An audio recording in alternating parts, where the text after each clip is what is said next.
Hey, thanks for tuning into another episode of the Unlockable podcast. In episode 63, we talk about our initial thoughts on the brand new Nintendo Switch 2 that came out earlier this month and a couple of the launch titles. No housekeeping or anything. I think this is a pretty straightforward episode. Hannah and I really appreciate y'all listening, and we'd love it if you shared this podcast with a friend or left a 5-star review on Apple Podcasts because we would love to gain some exposure. Let's get started.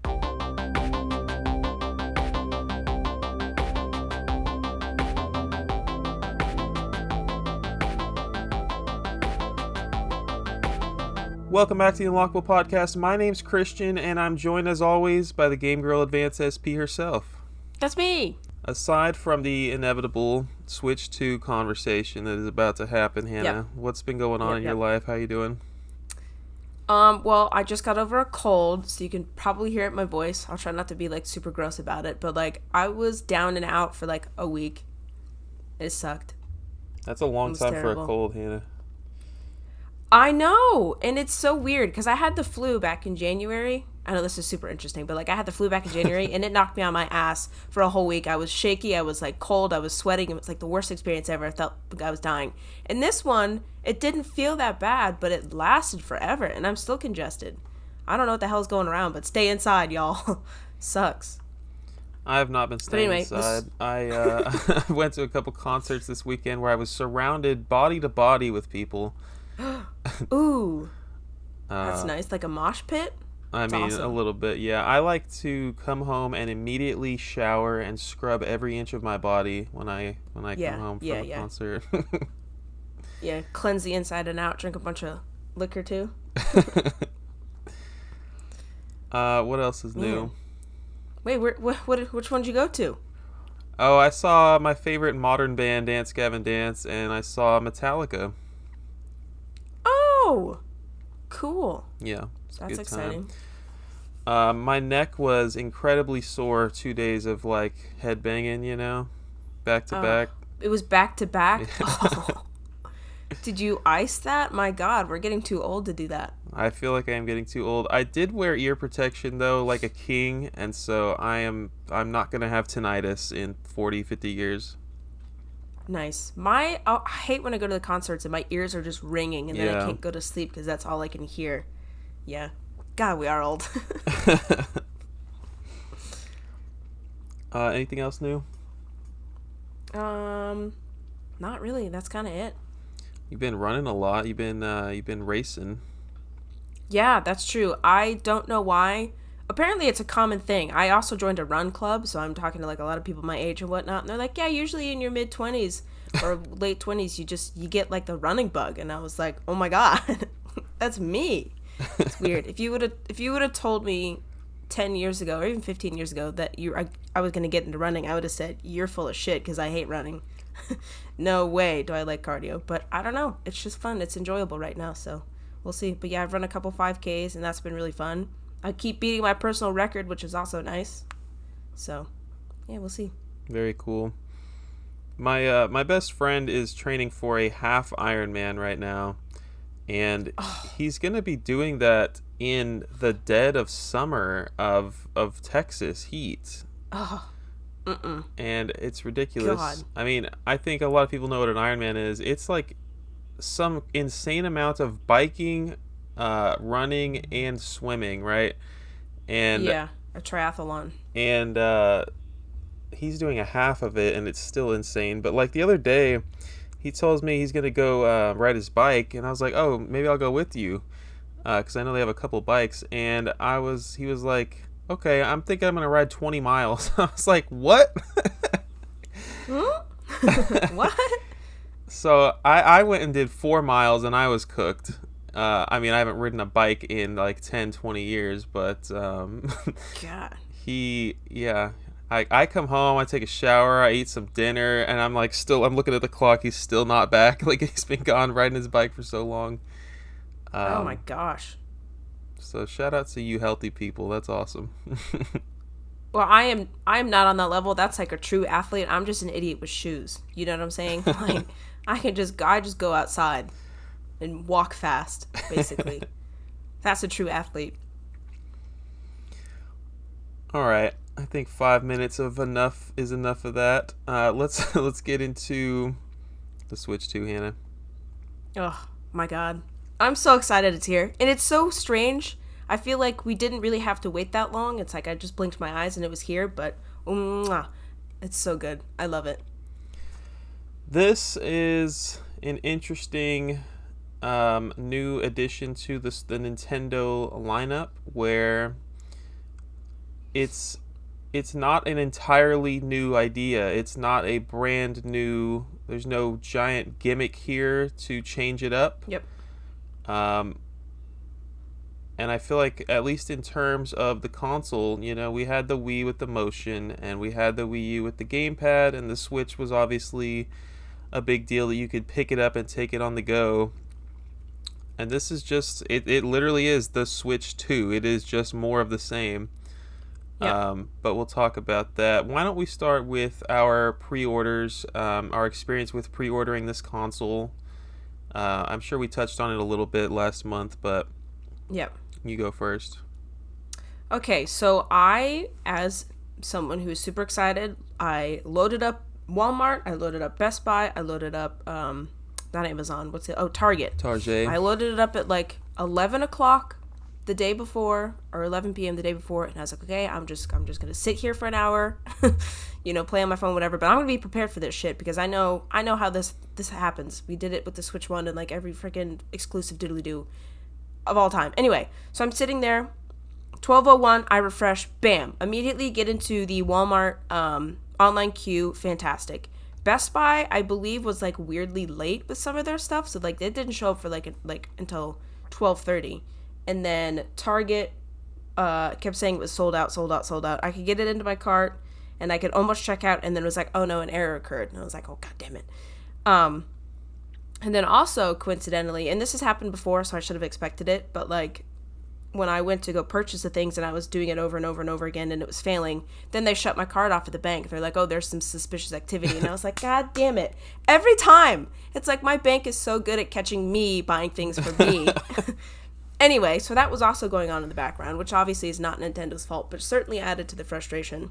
And so this whole time I was still in the Walmart queue, and I kept checking Twitter, see if people were getting it, or like see what was moving. And Target, it seemed, was like sold out for a long time, but then they would like weirdly refresh it and some would be available, so that whole thing was weird. Best Buy sold out like immediately. I didn't even get in a queue, nothing. So that one was just a lost cause. So my only hope was Walmart. And it was so weird because I did not leave the Walmart page. It said, you're in a queue, you can continue shopping and we'll, bring it back up, whatever, when it's your turn. I did not move from that screen. I didn't refresh it. I didn't click on anything. And then you had found out that you had gotten yours from Walmart. And I was like, well, what the hell? I've been on here for like 2 hours at this point. It's like 2 o'clock in the morning. I don't think I actually secured mine until 3 a.m. But I was sitting here in the queue. So then I opened up the Walmart app again. And on a different browser. And then it let me purchase one right away. And I was like, well, what the hell? And then after I'd finished purchasing that one, just completely walk up and doing it at 2 o'clock, 3 o'clock in the morning, my other one was like, oh, it's your time to purchase. And I was like, okay, so the line's a joke? The whole thing is crazy? I was waiting there for nothing? And then, also, just the icing on top of the cake here is I was also looking to pre-order all the amiibo, because I know how that goes too. And so that was just, I got them from like 3 different websites. Some were sold out. One of them wasn't even listed at all. The Unlockable amiibo, not even listed for pre-order at all. And it was just, it was a nightmare. I don't think I went to bed until like 5 a.m. Oh my that gosh. morning. I know, it was terrible. Because once I secured the Switch, I was like, well, do I need to secure a second one? Like, what happens if they cancel it or blah, blah, blah, blah. Because that is also something that occurs a lot. So it was a nightmare. I wish we could figure this out so it wasn't so terrible of an experience. I mean, I didn't have the same experience, and you already know my experience, but I guess for the listeners, I was sitting there at midnight as well. I actually had a Discord call going on, and a few of the people in the Discord joined, and we just made it like a little hangout session at midnight. But I guess it was like 11 p.m. here, right? Is that how it was? Mm-hmm. It was midnight for you, so Yep. Yeah, I got on and I waited and refreshed a bunch of times, but like I don't remember which one I got first. I had Walmart and then I had Best Buy, and it was just a very smooth experience. Um, Lucky. and you know, I don't think I ever got into Target to buy one. I think I ended up Mhm. closing it. I mean, I had secured two at that point, and I was like, well, there's no way both are getting canceled, so I think I'm good. I can move on. And before somebody calls me like a scalper or something, I same as Hannah's thinking. I was like, I think maybe a friend will need one just in case they weren't able to pre-order one, so I will, change the shipping address to their house, or what if my Best Buy one gets canceled, then it's good to have the Walmart one. So I had two just in Yep. case. And finally, the week before, or just like a few days before the Switch 2 launched, nobody needed it, and none of mine were getting canceled, and so I went on to Best Buy and canceled my order. And I didn't mean to do that. I wanted to pick up my Switch 2 at midnight at Best Buy in person, Oh. but Best Buy and Walmart are both blue and yellow websites. I had them both open at the same time, and I accidentally canceled the Best Buy one. And Walmart does not do the That is midnight so funny pickup. to me. Yeah, it is very funny. Walmart doesn't do the midnight pickup, so I just had to wait until, it was going to arrive at maybe 10 p.m. the next day. But Yep. as we all know now from social media, Walmart came through with Pringles and a Dude, Coca-Cola. that is the craziest thing I have ever seen. 6 a.m. Mine was at my door. 6 in the morning. I didn't see it until I woke up later. Yeah, no, I had the same experience. I had it sent to my parents' house just because I live in an apartment and I don't trust these motherfuckers around here not to steal my shit. Anyway, and so it was at their door at 8 o'clock. I got a text message saying, your driver is delivering it right now. As soon as I texted my mother, she was like, oh my God, it's here. And she was like, but there's like a bunch of other stuff too. And it was wrapped in like the shipping bag. So like you couldn't tell it was a Switch. Then there was Pringles. I got the pizza flavor and a regular old Coke sitting in there. And then it was put in like a reusable Walmart bag. So it wasn't like evident that it was a Switch. And I really appreciated that, They Yeah. didn't just like throw it on my porch. It was awesome. And then you have people who pre-ordered at GameStop with staples in their screen, right? That is so funny. Why would you staple anything on a box? That's why we have stickers. I guess if What? you missed that headline, there was like one specific GameStop store, I believe, that put the receipt and stapled it to the Yeah. box, and it went through so far that it damaged the console screen. Uh, yeah. That's wild. And then yesterday, GameStop said they had more Switch 2s available, Yeah. and Staple free or whatever they it said is. free of staples or whatever. Yeah, it was a really funny ad. That's so funny. But Walmart nailed it. And it, like, honestly, it gave me faith in, like, pre ordering stuff from Walmart because I normally never do. I usually do Best Buy in store pickup because I know they're not going to mess it around, jingle it up or whatever. But Walmart, I was shocked. I was seriously so shocked. Yeah, I was as well. I mean, even like the night before at like 3 a.m., you're looking at your phone and it still says like, yeah, it should be there by 10 p.m. tomorrow. That little did Yeah. we know, Walmart Little would did we come in know. clutch. And their delivery service, excellent. Yeah. 10 out of 10. So that was awesome. And I feel like I had one more thing to throw in there. I don't know. It'll come to me. Shout out to Walmart. I don't know anybody that got it from Target. Oh, I know what I was going to talk about. So last episode we talked about the coin. I was really excited to get this collectible coin from Best Buy. So that was what really hurt because the truth is, as cool as it would have been to go get my console at midnight, I wasn't really going to play it for more than 30 minutes to an hour, and I probably would have been updating it and transferring stuff over. So it didn't really matter to me Right. that I got it at 11 p.m. or 6 a.m. I pretty much had the same experience, but I didn't get this stupid Best Buy collectible coin, and they're selling for like $50 on eBay, and I hate it. Man. I wanted it. And they also had, some of them had patches too. Oh Like yeah, Mario patches, which I thought were really cool, but it didn't look like every Best Buy did, so I yeah. guess if you were lucky, you got one.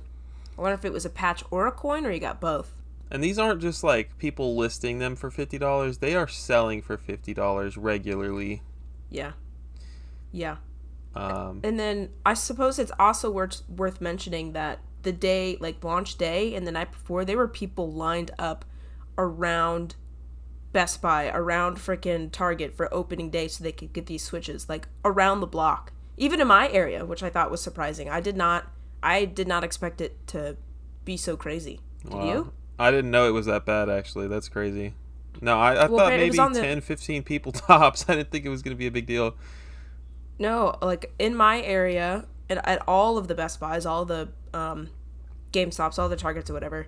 But like, and it's funny because they're all like located in the same area, so there's just like a concentration of people. Like, oh, are you in this line? And then I'm in this line. Oh, you okay? You're gonna try across the street. It's funny. Anyway, yeah, and it was on the local news. That's how like a big of a deal it was. Not that anyone was like being violent or like rioting or anything, but just that it was down the block and around the corner. You know what I'm saying?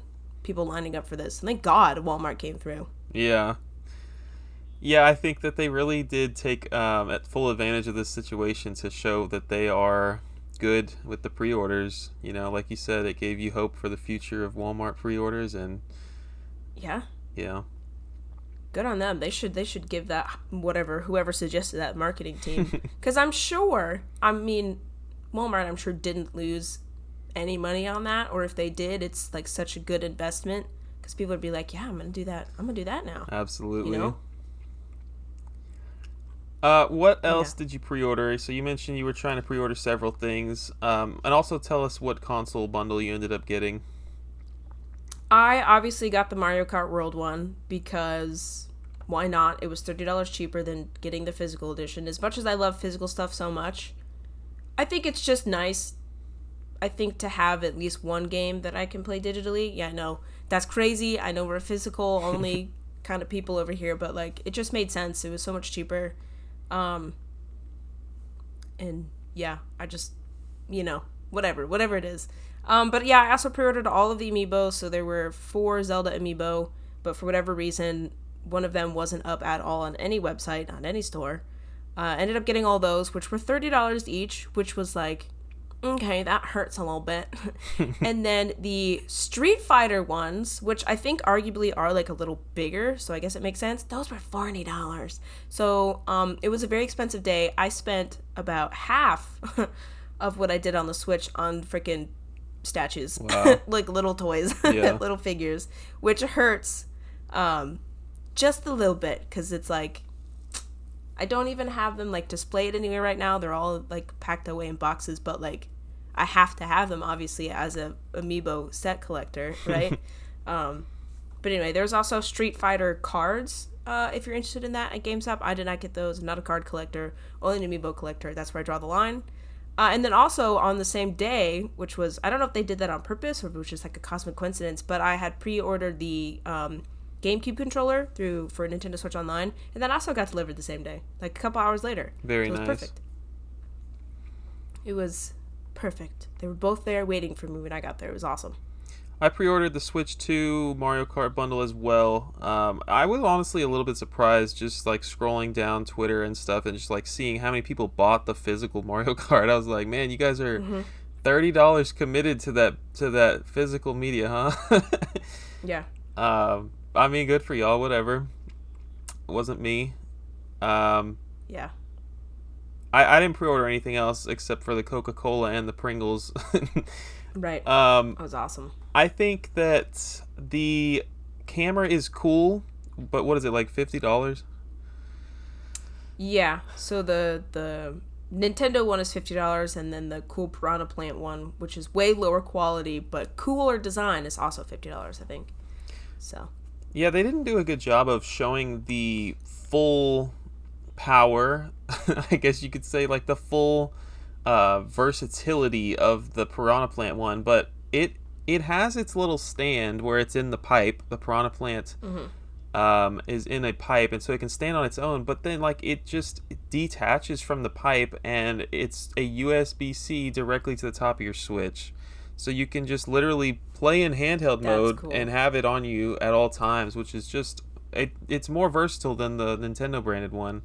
What? Um, Huh. yeah.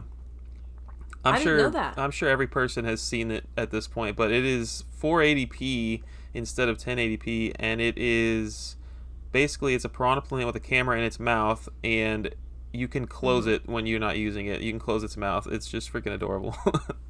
That's so nice. And it is so cute too. Yeah. And even if you don't like use it as much as the camera, it's just like a cool like little additive on your shelf. Yeah, for sure. I think it's much cheaper, And and it's made by Hori, so it's like a real good company. yeah, it's not some weird third party Chinese knockoff kind of Yeah. deal.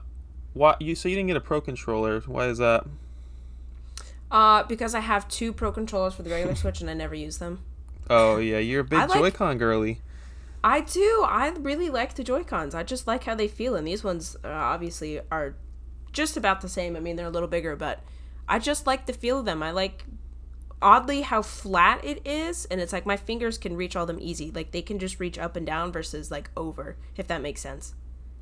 I think that I just didn't need to spend any more than the $600 I already spent on the console. Was really what it boiled down You're to right. for me.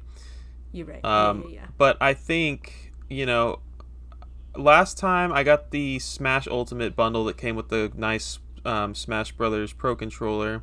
I think I'll do something similar this time around. So whenever they release, some cool Mario or Zelda Pro controller, I Yeah. will pull the trigger then.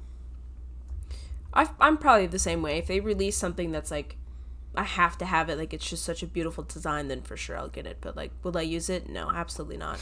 Although, I mean, well, maybe, okay, hold on. I might give it to like the second, like player two, if my friends decide to play, because I enjoy the Joy-Cons, and I have just been selfishly, because we've played a couple things, just been using the two Joy-Cons and letting them use the old Switch ones, because like, why not? Yeah. But if I did, maybe I'd give them that one.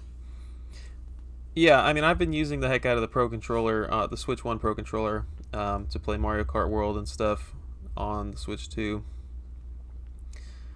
But let's take it into hardware now. Or I guess, did you buy any other games? No. Not on June 5th. Nope. Okay. Not on June 5th. No Puyo Puyo Tetris 2S. Did that get a No. physical?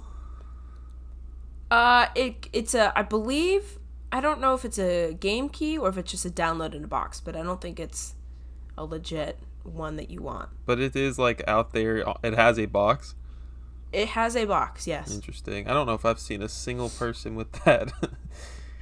Why would you need it? It's literally no different. Let's talk about the hardware, Hannah. It's in our hands now. It's here. Yep. I'm going to do something for the audience right now. It's a very satisfying sound of attaching the magnetic Joy-Con here. I know y'all heard that. That is the best feeling ASMR. ever. I love removing the Joy-Cons, and I love attaching the Joy-Cons. I agree. That's actually exactly what I have in my notes. It says the snap on the magnet is super satisfying, and it's true. Like, it's even more like switchy than like the Switch One. Yeah. You know, click, click, boom, done. I love it. It's nice. The magnets are strong, so you're not gonna pull them off. I know people were trying. You might pinch your finger, which I don't know if you've seen that video. It's hilarious. Oh my But- gosh. If you stick your finger in like the, right where it is, just, watch your children. Oh my gosh. But yeah, try it. See if it works. I mean, I'm just gonna start rambling here. You can talk about whatever you want, but this thing is beautiful to look at. The Joy-Cons kind of have like a matte finish almost. Like, it definitely feels different than the Switch 1 Joy-Cons. Yep. It's got two USB-C ports. Everybody's aware. I can't believe they actually included a headphone jack in the year 2025, but I'm not complaining. Yeah. Me either. The kickstand is really something special, and it goes 150 degrees, so it is like almost, I mean, it goes every degree that you would need to go, right? Because anything higher than that, you're laying flat. Right. But it is just like a very nice, I mean, this whole console feels so much more. We had the OLED, which was a very nice upgrade already, Beautiful. But like Yeah. this thing compared to the original Switch is unbelievable. Like you go pick up the Switch 1 and it just feels like a toy now. Yeah, I agree, and it's so because it didn't feel like that until you got this one in your hands, and it's like, oh, now this is real power, you know? Yeah. Um as far as buttons go, like we have the C button added to the Joy-Con on the right, and that is the only real difference here. Um the SL and SR buttons inside of the Joy-Cons are bigger, they're metal. The Joy-Cons themselves are obviously bigger to match the larger Yep. screen size. Yep.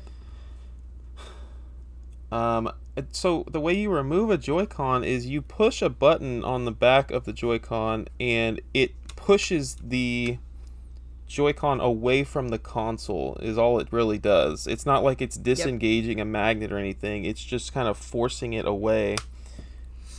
And it just feels incredible. I could sit there and put that magnet on and off all day. I agree. I truly, truly enjoy it. The dock is very nice. I didn't think to talk about the dock, but now that I'm thinking about it, it's very sleek. It's very big. It has a removable back plate similar to the OLED Yep, dock. that was nice. Um, you have the Ethernet port built in already. I think there's 3 USB-A on there as well for your controllers or to charge whatever. Mm-hmm. And it's bigger, but the Switch 2 actually, like, the screen sticks out a lot more on the Switch 2 dock, which is fine, doesn't bother me. Um, what else, Hannah? It's not as square or like rectangular. It's got like very sleek round edges, which I thought was an interesting design choice. Yeah. The Switch one was very boxy, which I guess is just a good descriptor of it in general. Very boxy, very cube-esque. But this one's very round, very sleek, smooth, if that makes sense. Yeah, absolutely. And then the Joy-Con grip is a little bit different since you're not sliding it in. I don't know if you noticed it, but it's like more flat on the top because you have to have space to click the magnets in, which doesn't really feel any different in your hands. Or if it is different, it's not different in a bad way. I don't know if you noticed that. What I noticed with the Joy-Con grip is that there's like extra meat on the sides that kind of sticks out. It's weird to me. It's almost Really? like are y'all like going to do something? Like, why is there so much extra flat surface here? It makes me wonder if they're like preparing to announce some kind of new accessory for it or something. It's kind of weird that there's so much extra stuff there, but I do like it. I mean, it's comfortable. It works. Yeah. Interesting. What if it's like a camera? No, maybe not. Maybe it's like a microphone or something for a speaker? I don't know. Camera. What else could they do? Labo? I don't know. Any number of Nintendo gimmicky things are possible. Yep. Yep. Certainly are. Yeah, I mean, I haven't held a Steam Deck, but this console just feels so incredibly. It feels like you spent $600 on it. Yeah, let's be for real. You know, it's got It's two heavier. speakers. It's got fans. It's got an exhaust port for the fan. It's got an intake port, two intake ports on the bottom for the fans. Obviously, we haven't talked about it. The mic is built into the console, Yep. and I think that let's go ahead and talk about the voice chat. I got to experience it with, I think, 4 different consoles online. Ooh. We were playing Mario Kart World, and I had very low expectations. Okay, so Nintendo had the nerve to say on that one trailer that you could play from your couch talking to the Switch with no headset or anything, with a blender in the kitchen behind you, and they would still be able to hear Right. you. And my gosh, they were right. Really? It is actually that good. Granted, I didn't turn on Wow. the blender, but Right. I have tested it, and so not even just my voice. I had me and my best friend sitting on the couch playing Mario Kart World, talking to 3 other people online in game chat, wall, like no headset involved or anything. We're just talking at normal room Really? volume to the Yeah. console, which I would say is, anywhere between 3 and 6 feet away. And it's just like picking up everything. We're not having to yell. We're not having to do anything differently. And it's picking up our voice, which I was so impressed by. That makes me so excited because it always doesn't seem. Nintendo promises these things sometimes and then it just doesn't work out. But I'm so happy that this does because I think it's Right. such a big point of contention for so many years. It's like, well, why don't we have just voice chat in here? It doesn't make any sense. Fortnite can do it. Why does Absolutely. nothing have it? Um, Yeah, and so the way that the voice chat works when you actually join a party, you can push the C button or you can just go to the home menu and go to the C menu, which C is for what? I think it's for chat. um, Chat, yeah.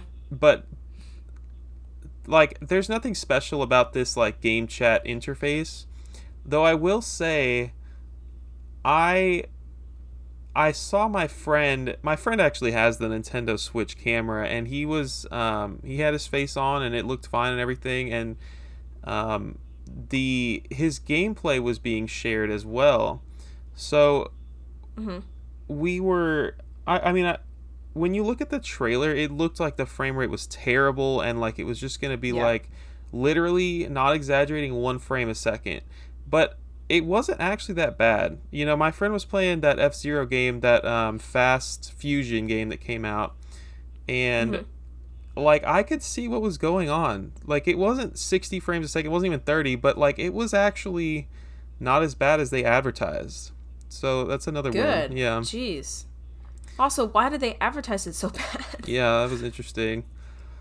Um, but I have nothing but good things to say about game chat. The one thing Yay. that I didn't like, which this is something that I feel like is going to get updated later. Um, we had like 3 people in a game chat, and the fourth person got online to hang out with us. We couldn't just add him into the game chat. We had to, like, everyone had to exit the game chat and go start a new party, which Oh. was stupid. Oh.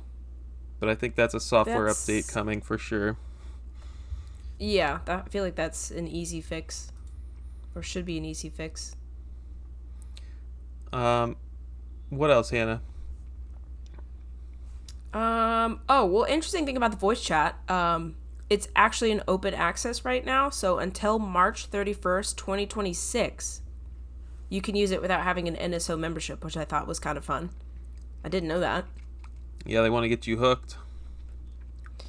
It also is a little bit unfortunate that you have to kind of pay for the service, but it's not like you have to pay anything extra. It's just included, I guess, in your NSO subscription, whatever. That's cool. I have not had a chance to try out Game Chat because literally you were the only person I know that has a Switch 2 right now. So whenever we decide to use it, that'd be fun. You can use it for like NSO stuff too, though, right? It's Yeah. any game that you play. Well, Nice. it's even You can play Breath of better than Fire. that. Like, it's just like you don't even have to play a game. You can just hop in game chat. You can go browse the eShop. Ah, You can do whatever. that's exciting. That is super cool, actually.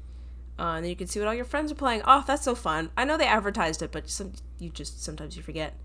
Anyway, there's also the mouse gimmick, which you can use the Joy-Cons as the mouse. And I know that they advertised Dragon Race or like Dragon whatever, where you're like the wheelchairs, whatever it is. But obviously that game's not out yet, so you can't really test it. I have not found a need for it yet, but I do know that people online have gotten the Super Nintendo mouse to work with some like fancy attachments and stuff. So it's awesome. Yeah, have you? I don't even know how to use it actually. Can I just use it at any time? Put it on my knee and start dragging away. So I've been avoiding talking about the Nintendo Switch Welcome Tour. I think we need to bring it up here because there's a Oh, few things right. where I can talk about it here with the hardware. But I have gotten to use the mouse on the Nintendo Switch 2 Welcome Tour game. Um, and there's some mini games in there, and it's, yeah, so you put on the little sleeve attachment thing to your Joy-Con, Mm-hmm. and Mm-hmm. you can use the mouse at any time. maybe not any game, but like if you're just on the home screen of the Switch 2, you can just turn it on to, like, you literally put the mouse on a surface for a couple seconds and all of a sudden you can use the mouse. So you can try that out whenever. Oh. But specifically in Welcome Tour, I can say that the mouse works incredibly well. It's very interesting that that they went with this, and I'm really excited to see like what they're gonna do with it. Like any WarioWare stuff, I could see Mario Party just being so much fun. You know, this adds a new layer of depth. Point and click adventures are gonna find a new home on freaking Switch 2. Absolutely. Yeah, I guess on the topic of Welcome Tour, we talked about the microphone. There is a dedicated chip in the console, and I don't want to sound like some like technology noob. Nerd. Like, I don't want to sound like some noob that doesn't know about technology, though I probably am. The console has a dedicated chip inside that, and the Welcome Tour goes so into detail about it, but like there's this chip will literally work so hard to remove outside noises. So, you know, the microphone is right there on the top of the console. Well, there's also a very loud, not loud, but there is a fan right next to the microphone that this chip will remove the sound of the fan. So no one listening to you talk has to hear the fan. And that's something I didn't even think about, actually. the console... There's a lot going on. So I didn't mention this. When you're in game chat, you are still hearing your game come from the television or from the console if you're playing in handheld. And it removes that sound as well. The way they described it in the game was that it sends the exact same audio that you're hearing to that chip, and it's like, okay, you hear this, remove all of that. And so it's very interesting. That's crazy. I'm a tech noob too. I didn't know that existed. I mean, of course it does, but like I guess I've never thought about it. Like, dang, I wonder why this thing was $600. I think AirPods probably have the same technology. Like, yeah. I mean, I don't know for sure, but I'm assuming it's a very similar technology to like noise reduction on your iPhone, your AirPods and stuff. But it is very fascinating. Cool. Man, now I want Welcome Tour. I knew I wanted it as soon as they announced it. And I was like, no, it's $10, you know, whatever, I'm not going to pay for it. And then the fact that you got it, dude, is crazy. I was like, he's never going to do that. And you did. You told me you were going to buy it. I know. And then I didn't because I got sucked into other stuff. And I was like, you know, I don't need it. And now you're making me want to buy it again. I think you should buy it. Let me explain my rationale here. I watched my friend Daily Beating make a YouTube video review of it. And he said all this great stuff about it. And like, I think unanimously across the board, we can all agree this should have been free. I should not have had to spend 10 of my hard-earned dollars on this thing. Yep. But when you put that aside, it is actually 12 hours worth of content. I could not believe it. So I've been playing for like an hour and a half, and I've barely scratched the surface. And it's a lot of reading. You know, it's barely a game, I guess, but like it does have interesting mini games. And like someone such as myself who enjoys technology is like enjoying the reading. Like everything I just told you about that little chip, the noise reduction, that was all from the game. And you know, there's like stuff teaching you about HDR and variable refresh rate, 4K versus 1080, all these different frame rates, and like I'm only a third of the way in the game, right? Like it's so interesting. Nerd. The mini games are hard. I mean, like you can get 1 or 2 stars, but to get 3 stars, like it is actually a challenge. But like my rationale, aside from it being 12 hours long, I got this console and I was just like, okay, this is just Mario Kart. Like I have a console to play Mario Kart on, and that's all I got for $600 because there's nothing else to play. You know, we'll talk about other games from the Switch 1 that have performance boost in a little bit, but like this it didn't feel like a brand new console to me with just Mario Kart, and I was a little like disappointed with that. And when I got the PlayStation 5, I got Astro's Playroom with it, and I talked to you guys about it a few months ago, and it Yep. it just takes you through everything that the PS5 can do, all the gimmicks on the controller, and it's just like, it feels like, wow, this is not just the PS4 again. This is like something Yeah. new that has all these cool little toys, and I needed something like that for the Switch 2. And once I saw like everything that the Welcome Tour had to offer, I decided to pull the trigger because it was full of exactly stuff like that. There's touchscreen stuff, there's camera stuff. If you have the Pro Controller, there's Pro Controller dedicated stuff. There's Joy-Con stuff, mouse stuff. Everything that the Switch 2 has to offer, you can experience in this little game that should have been free. Yeah, it doesn't make any sense why it wasn't. If you want people to know the features on the $600 console that they just got, pack that shit in. It doesn't make any sense. They packed in Wii Sports, for crying out loud, and that was like one of the best games of all time. It's very strange to me. I don't know. I will for certainly be buying it. Good. Dang, I know you sold me, man. You should be their spokesperson. Let's talk about real quick the transferring of data from Switch to Switch 2. How did that go for you? It went super easy. Like, literally, you just put your old Switch next to your Switch 2, and it's like magic. You sign into your Nintendo Switch account, and boom, it was there. One thing that, like, totally escaped my mind was getting a new SD card, because the Switch 1 and the Switch 2 take different ones. This one takes, like, the Express one now. It's like, oh my god, I just bought this Switch and I'm not going to be able to play anything because there's not enough space. No, not even a problem. Like, literally, it transferred over all of my save data, all the stuff on the Switch, all the stuff on my SD card, boom, is on this thing. And I still have tons of space. Yeah. It's like, it was totally fine. I was like, oh shoot, I just totally shot myself in the foot. Nope, not at all. It was awesome. Yeah, it is an insane upgrade storage-wise. I think the whole process maybe took 15 minutes, and it was fine. I was having some weird issue where, because I still had some stuff on my original Switch, and I had stuff on my OLED, and I was having some weird issues trying to transfer things from two consoles to the Switch 2. Yeah. And I don't even remember what the issue was at this point, so I got to the bottom of it, and figured it out. But I did end up getting everything over, including Pokemon Scarlet, which was like the big one that was still left on my first Switch.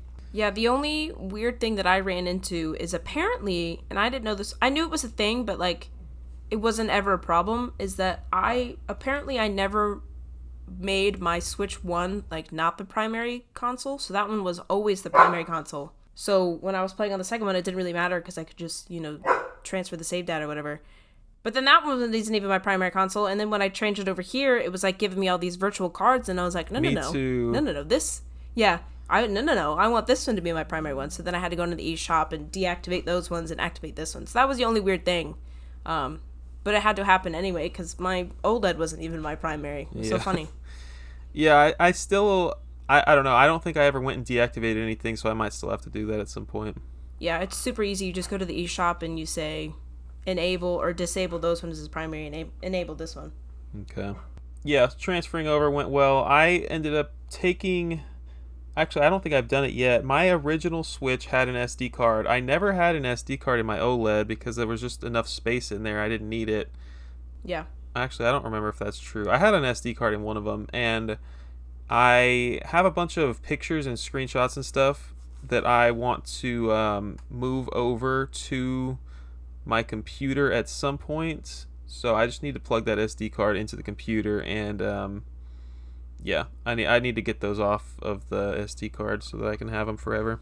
Yeah, but the whole process was super easy. Like, shockingly, it's just like transferring over one phone to the next. It was like that simple. Yeah. And I enjoyed it, and I didn't expect it to be, if I'm being honest. All right, let's move into software. Let's talk about games that we've played. I guess let's start with Mario Kart World. Yeah, I'd say so, considering that was like the only game that's new. Actually, before that, let's do the themes, the UI, the eShop. Let's touch on all that before we get into the games themselves. Okay. So, are there themes? No. Okay. There's white and there's black. That sucks. The UI itself, the user interface is pretty much the exact same. There's like some rounded edges where they were previously squares, I think, in some cases, but it is Right. mostly the same. There's some new sound effects as you are Yeah. going through, but for the most part, the user interface is identical. Yeah, and it in the console makes a startup sound, which I think is super nice. I like that. The other one didn't do that. But yeah, and I was like, guys, because I opened it up when my friends were here, and so they kind of got to see it, and I was like, guys, listen, do do do. I think that was it. I was like, what do you mean that was it? The other one doesn't make a noise at all. But anyway, I was like stupidly excited about it. I like that. I mean, let's be real. The console itself, like the eShop and everything about it, is so fast, and it was embarrassingly slow on the Switch One. I agree. You saw that freaking orange screen 1,000 times Yeah. change between dark orange, light orange, bright orange. It's crazy. This one's super fast. Everything is like on the homepage. It's sorted into like categories if you want to. So it's like RPG or puzzle or like whatever the heck. And then you also have recommended games that change weekly. Yeah. I thought that was super cool because some of those are actually like, yeah, those are definitely ones I want to check out. Now, are they also like the big $80 games? Yes. Are you going to find a lot of indie games if you don't play a lot of indie games? For sure not. So I thought that's always interesting, but you know, the other systems do that as well. But that was super cool. It changes weekly, and it gives you like it's not like a show, but it'll like pop them up there and it'll be like, ooh yeah, look at this, and then it'll be like, ooh yeah, look at this one. You know, it's just like it's something entertaining, something fun. And then also, it's not new. You can obviously save games to your wish list, but also now it gives you a notification if the ones that you've saved on your wish list go on sale. Super nice. I love that on every other console but Nintendo because it it gets me to spend money. It's a great idea, and like I want Yeah. to know. I want to know if there's a freaking sale. So please. Yeah. Previously they did email you, which is nice at least. But yeah, it is nice that it pops up on your console now. It's like, bam, right there. Hey, that game that you wanted that was $80? Yeah, you know, it's 75. Woo. No, but that's super nice. I really enjoyed that. And it'll make me use that feature more because like before it was like, I mean, I don't care, you know? Yeah. It's like, I'm probably never going to buy this game anyway, but if it's 99 cents, hell yeah, dude. Why not? Okay, let's talk about Mario Kart World. Dude, yeah. I enjoyed the heck out of it. It was one of those experiences where I didn't really know what to expect.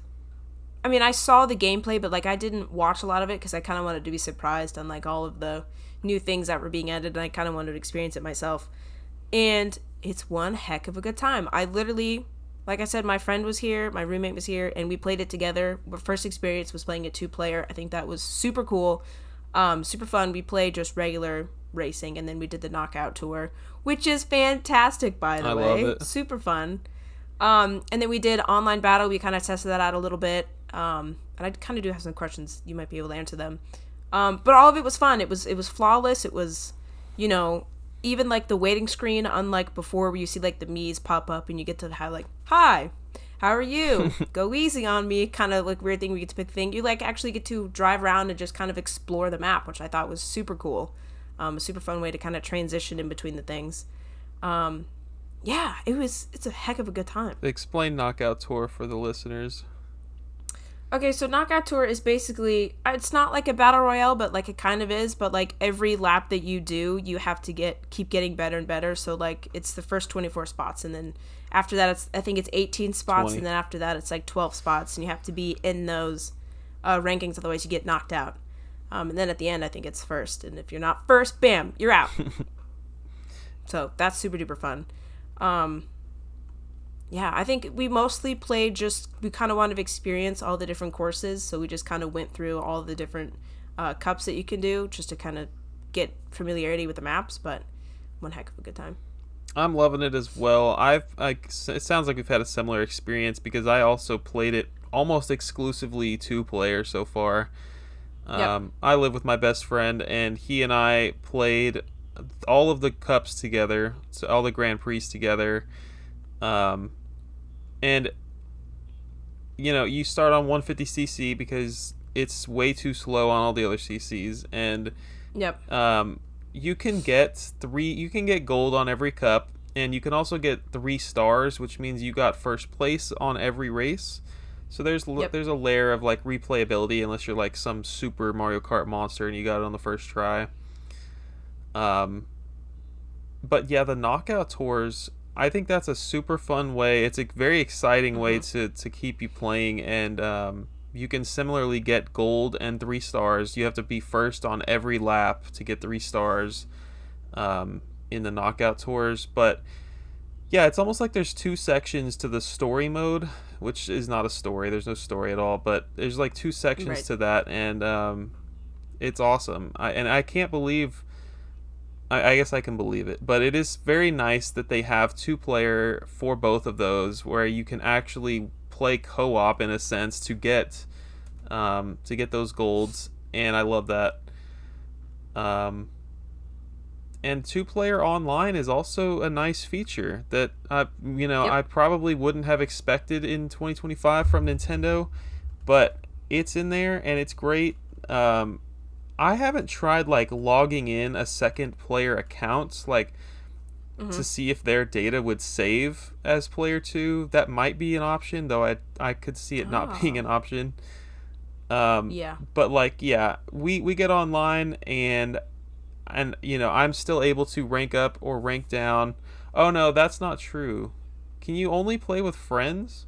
No, no. Okay, never mind. I'm right. You can play online worldwide with your friend on your console, but when you want to play with friends from different consoles, you're only Mm-hmm. able to play in your little friend group. You can't go online and race against other players around the world, which is lame. Oh, that's silly. Yeah, very Nintendo thing to do. Yeah, that's stupid. And also a big thing about this one is free roam, and you also can't do that with on couch co-op, which sucks. And it's not even an option that you can choose from like the main menu. It's literally like you click the start button. And it's like, oh, hey, we're in free roam. You know how long that took me to find? Yeah, I was like, where is this? And it was like, can you do it with 2 players? I know I saw in the commercial that they did. There's multiple people running around. No, that's online. I was like, what? Where is it? Did they just promise this thing it's not there? No, no, no. It's just an extra. It's like a small thing in the bottom right corner. Free roam.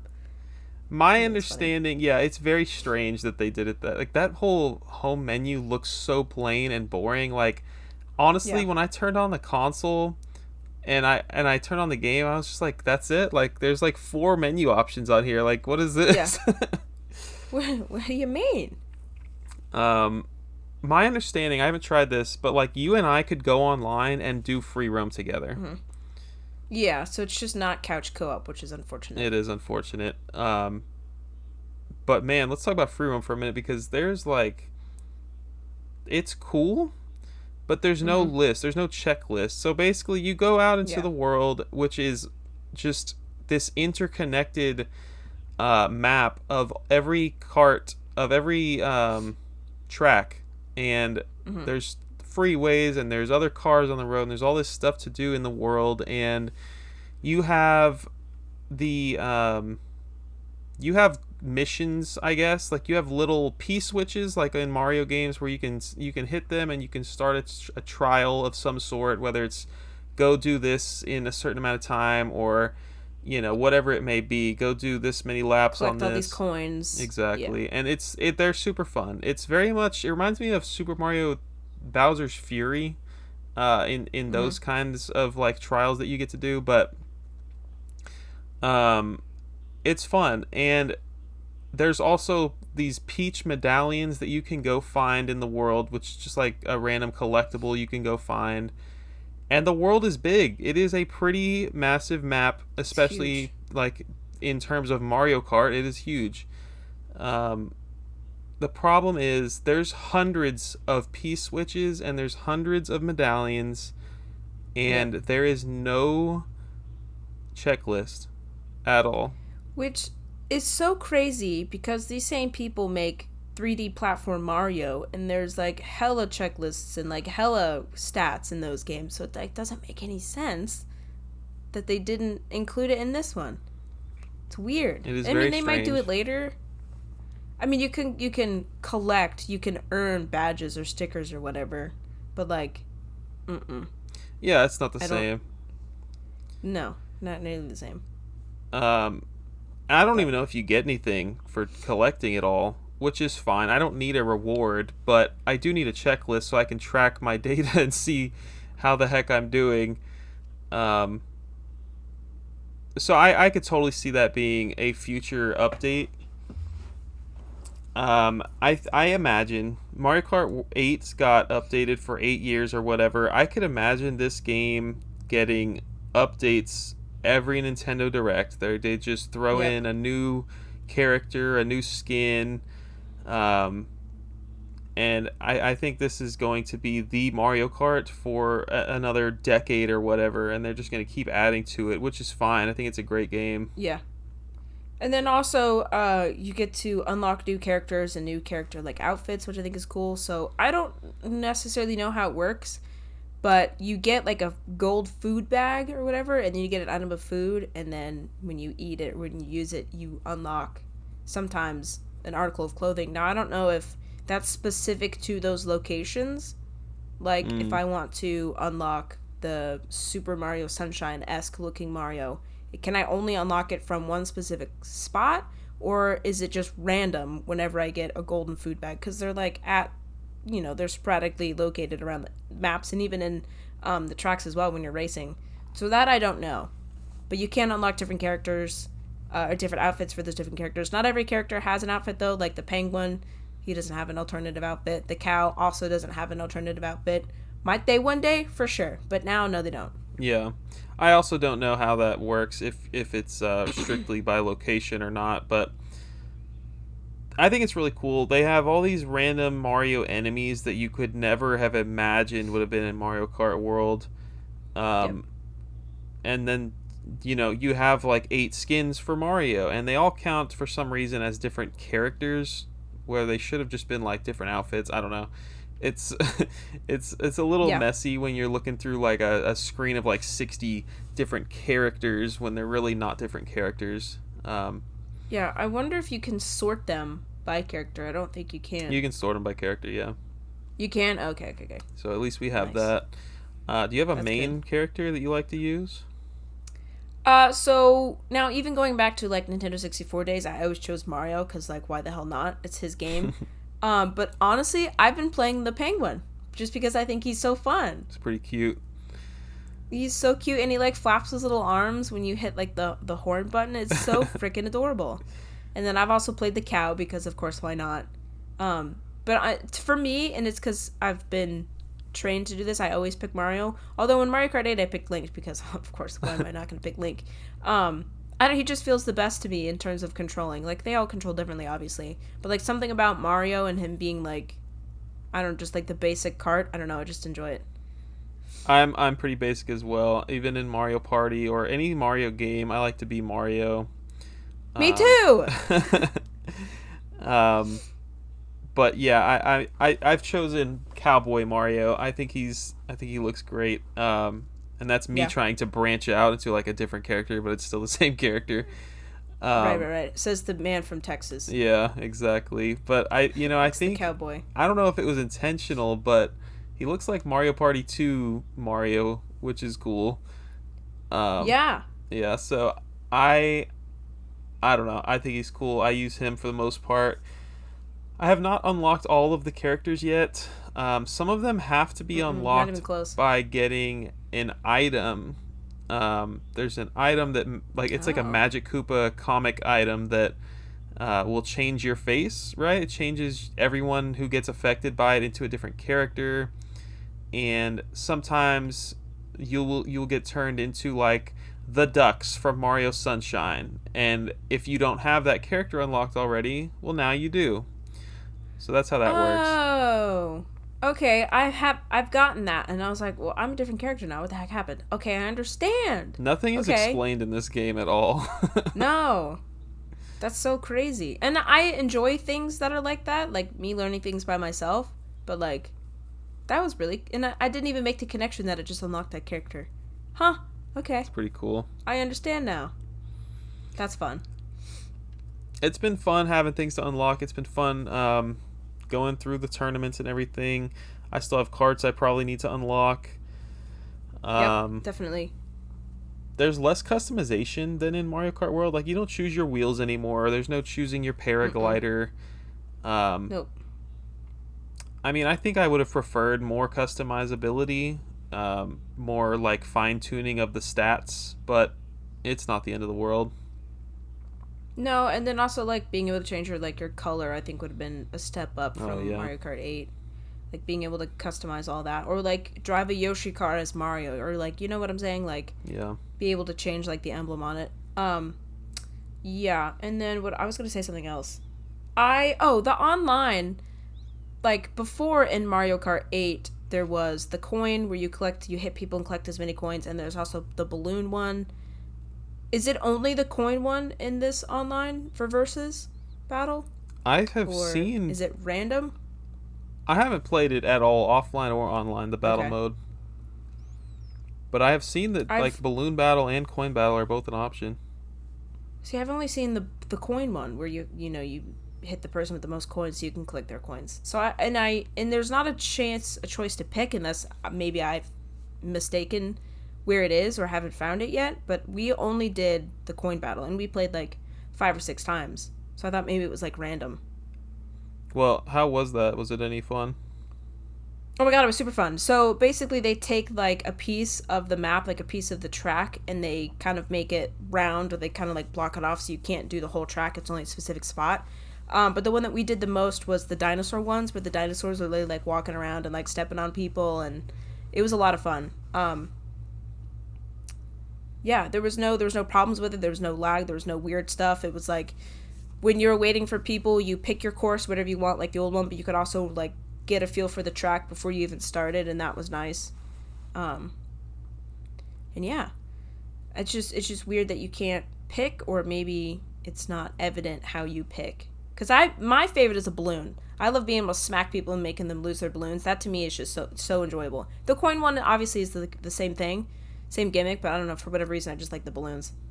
I haven't even thought about that, but yeah, that sounds like a blast. Maybe I should check out online battle mode with my friends or with That my is roommate. what I played the most in Mario Kart 8 was the online battle. Not the races, because at some point, you've raced so many races, but like the battle is what's different, because every round is different. And I think you have a rank, right, for battle mode as well. Yeah, we only played a couple rounds, so I don't necessarily know exactly how it works, but obviously the better you do, the higher you rank up, and then I guess the better you do, the better your opponents are going to be, so it's like, traditional ranking system or whatever. But we didn't really move that far up, so I don't know. I didn't change rank of any sort. Right. I don't know if there's like a ABC rank. I think it's just the number, but I've always enjoyed having the ranking system since the Mario Kart on the Wii. But like actually yeah, so you said that it plays really well. We haven't even like given Nintendo the commendations here that they deserve for actually making a very good online experience. The game runs great. It's been an awesome online experience so far. So good job. Yeah, definitely. And I think free roam is something that I want to try with somebody online. I think that would be more enjoyable than me by myself playing it. Yeah, we It's not should. that it's not enjoyable. It is. It's just I think it would be better, as Mario Kart usually is with friends. Yeah, the two of us should get online and play free roam together. I think that would be Yeah. more fun. Heck yeah, for sure. Um, anything else on Mario Kart World? Um, no, I don't think so. I would like to see more courses added though, but like you said, I mean, it's probably going to be updated for years. So, I think more courses, more characters, everything. I'm here yeah. for it. I think that this game. So like I didn't. I was like you. I didn't see any real. Like I saw the initial trailer and that was it. I didn't watch any Nintendo Treehouse stuff. I didn't watch any gameplay beforehand, and I was just like, this game is open world. This game has Yep. everything under the sun in it. It's about to be the best game on the planet. And I think I hyped myself up for it a lot, and I was a little bit disappointed because of that when it came out. I was just like, oh, there's really not much here. Like, it's Mario Kart, and then there's this cool little open world section, and that's it. Yep. And, Yeah. like, was it worth spending $600 day one? I'm going to say no. I don't think that it was necessarily worth the 550 plus tax to get this thing the instant it released, but the console is not going to get any cheaper. And Yeah. like, I could have bought this a year from now and it still would have cost me $600, and like, it doesn't really matter. Like, I was spending $600 Yeah. either way. Yep. So I guess there's two sides to that coin, but like, no, I don't think anyone needs to rush out and get a Switch 2 just to play this one game, because that's literally all there is right now. I absolutely agree with you. I obviously was going to buy it day one because I have a sickness and it's a problem, like millions of other Americans. We're taking it really seriously. But no, I don't think you needed to spend $600 on it today, tomorrow, the next day.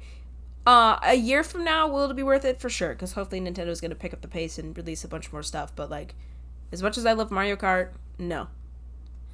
If I was a sane person, I would not have bought it. Yeah. But me being me, I had to have it.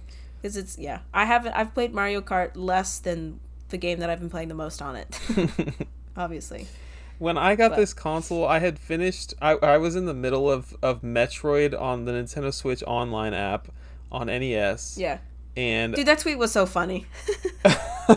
It made me giggle. I was playing that on the Nintendo Switch One, and I mean, I was like halfway through the game, and I was like, well, I'm not just gonna drop it. Like, I'm trying to beat this game. So the Switch 2 comes out, and I played Mario Kart World, but like, I went back to playing a freaking NES game the day the Switch 2 came out, which was ridiculous. And guess what? It's just as gorgeous. If not more gorgeous. Oh, you know what? We didn't even talk about it on the hardware, but like, speaking of gorgeous, the screen is massive, and it's like, it's LED, but I don't need it to be OLED. It's beautiful. Yeah.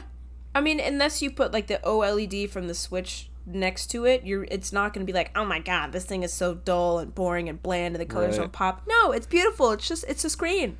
It's a screen like any other. It's got the freaking 120 frames a second that we haven't even gotten to see on any games yet. It's got everything that Right. you need in handheld mode, and it's so big and massive. It's just such a nice screen, man. I like it a lot.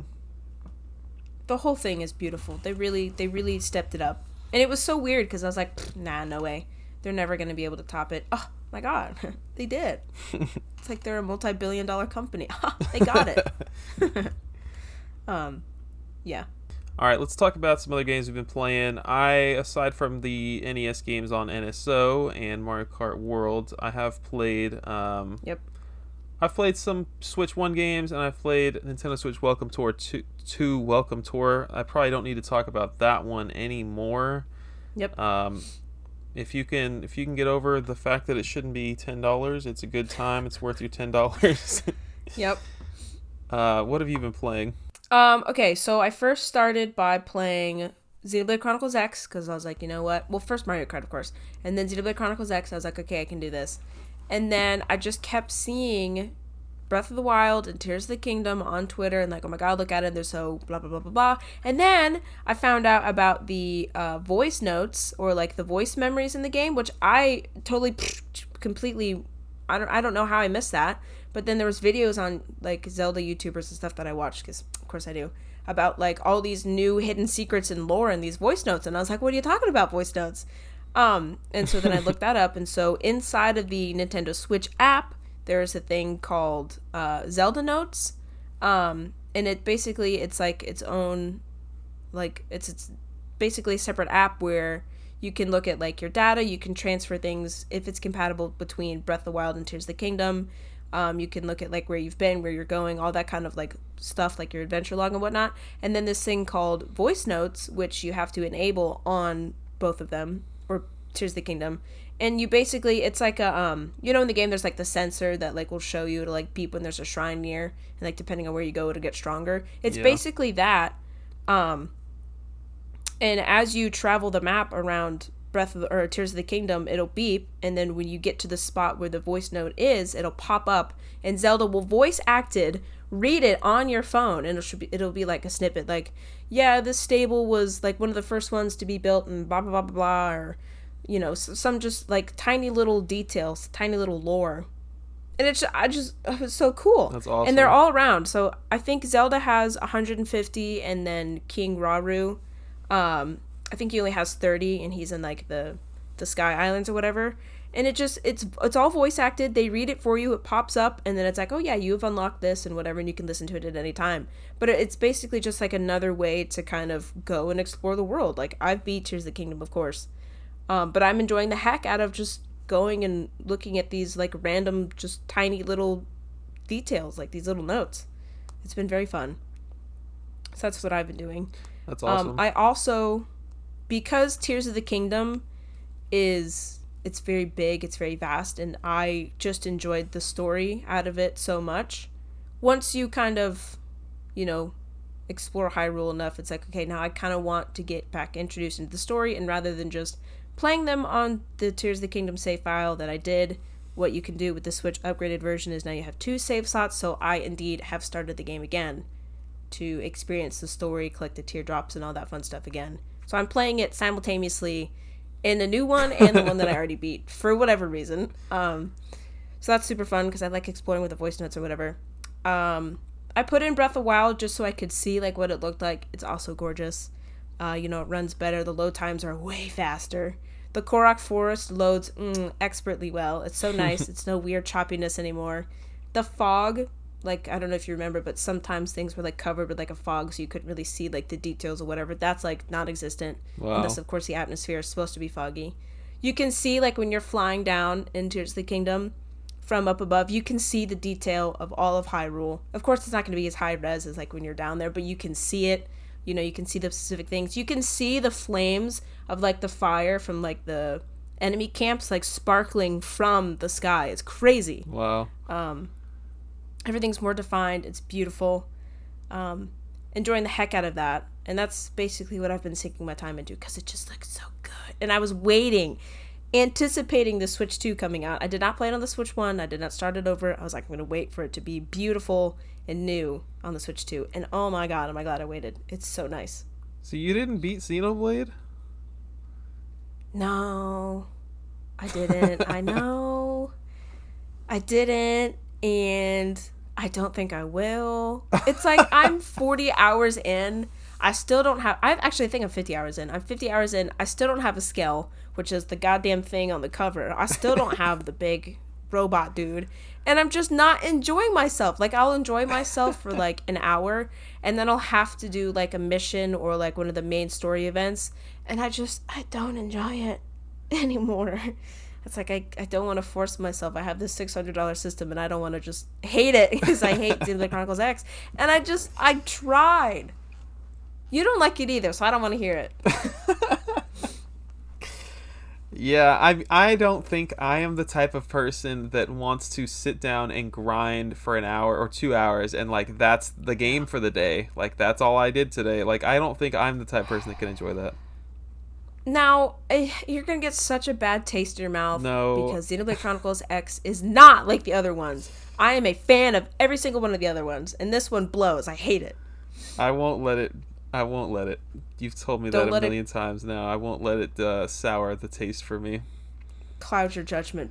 Please don't. Because 2 is fantastic. 3 is fantastic. 1 still fantastic, And then this one just sucks. So Zelda Tears of the Kingdom, I've played like 4 hours one day. Like, that is, we obviously had a whole episode about it in 2023. I still can get so lost in that game where I thought I was sitting there for a couple hours. It turns out it was 4 hours. Like, it is just so much fun. But the second I turned it on, all I did was rotate the right stick for the camera, and I could just immediately tell the difference. I was like blown away. I was like, wow, this performs so well. And it's beautiful. It performed fine on Switch 1, but it is a big upgrade. It is a big step up.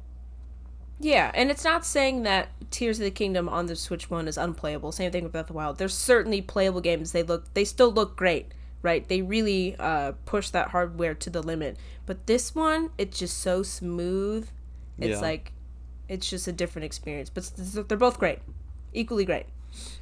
So I'm enjoying it. I actually have not used the app a whole lot, but you've definitely turned me on to the voice notes. I think that sounds freaking awesome. There's no Yeah. voice notes added to Breath of the Wild, I guess. I haven't checked into it, but I don't know. I think there might be, but don't quote me on that. I don't know. I'm really trying to stick to Tears of the Kingdom because I can't do both. I guess it doesn't matter for me because I have it on Wii U anyway. But Oh. I was just curious. um, so Tears of the Kingdom has been great. I'm definitely going to continue playing that. Although there are about 14,000 other games I want to play at any given moment. Um, but I definitely didn't explore the depths nearly enough my first playthrough of the game, Yeah. and like that's what I did for 4 hours. I was pretty much only in the depths, just like getting all these new areas unlocked and stuff.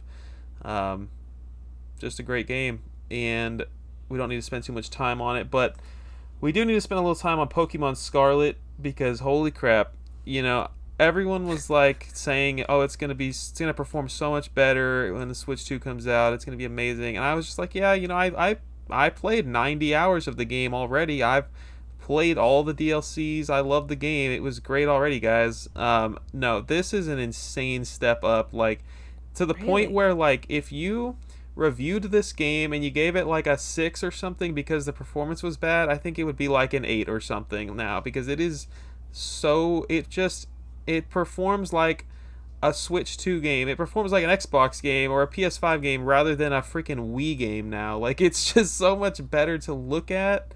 The Really? slowdown is non-existent. I mean, it I had to take a video when I first started playing. I was like, it was so janky, it was so jagged, it was just really bad. But the game was just so fun, it didn't matter. But now there's like Yeah. nothing to complain about. I mean, it's so smooth, it's so impressive. Huh. Well, that's freaking good. I mean, I haven't played it, so I hopefully will never have to experience the jankiness of the Switch one. Yeah, um, but yeah, that's good to hear. it made me very happy.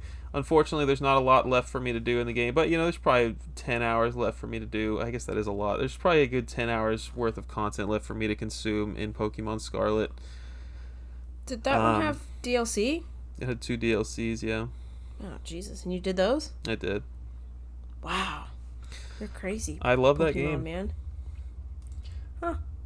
Um, any other Switch 1 games? I think that was it. Although I've heard Smash is great now. I've heard Smash Ah. performs really well. Like, some like minor thing I saw on Twitter that I thought was kind of funny is like when you used to change skins, change colors on your characters, you just like the console would sit there and load it for like 8 seconds before you could see it, the preview.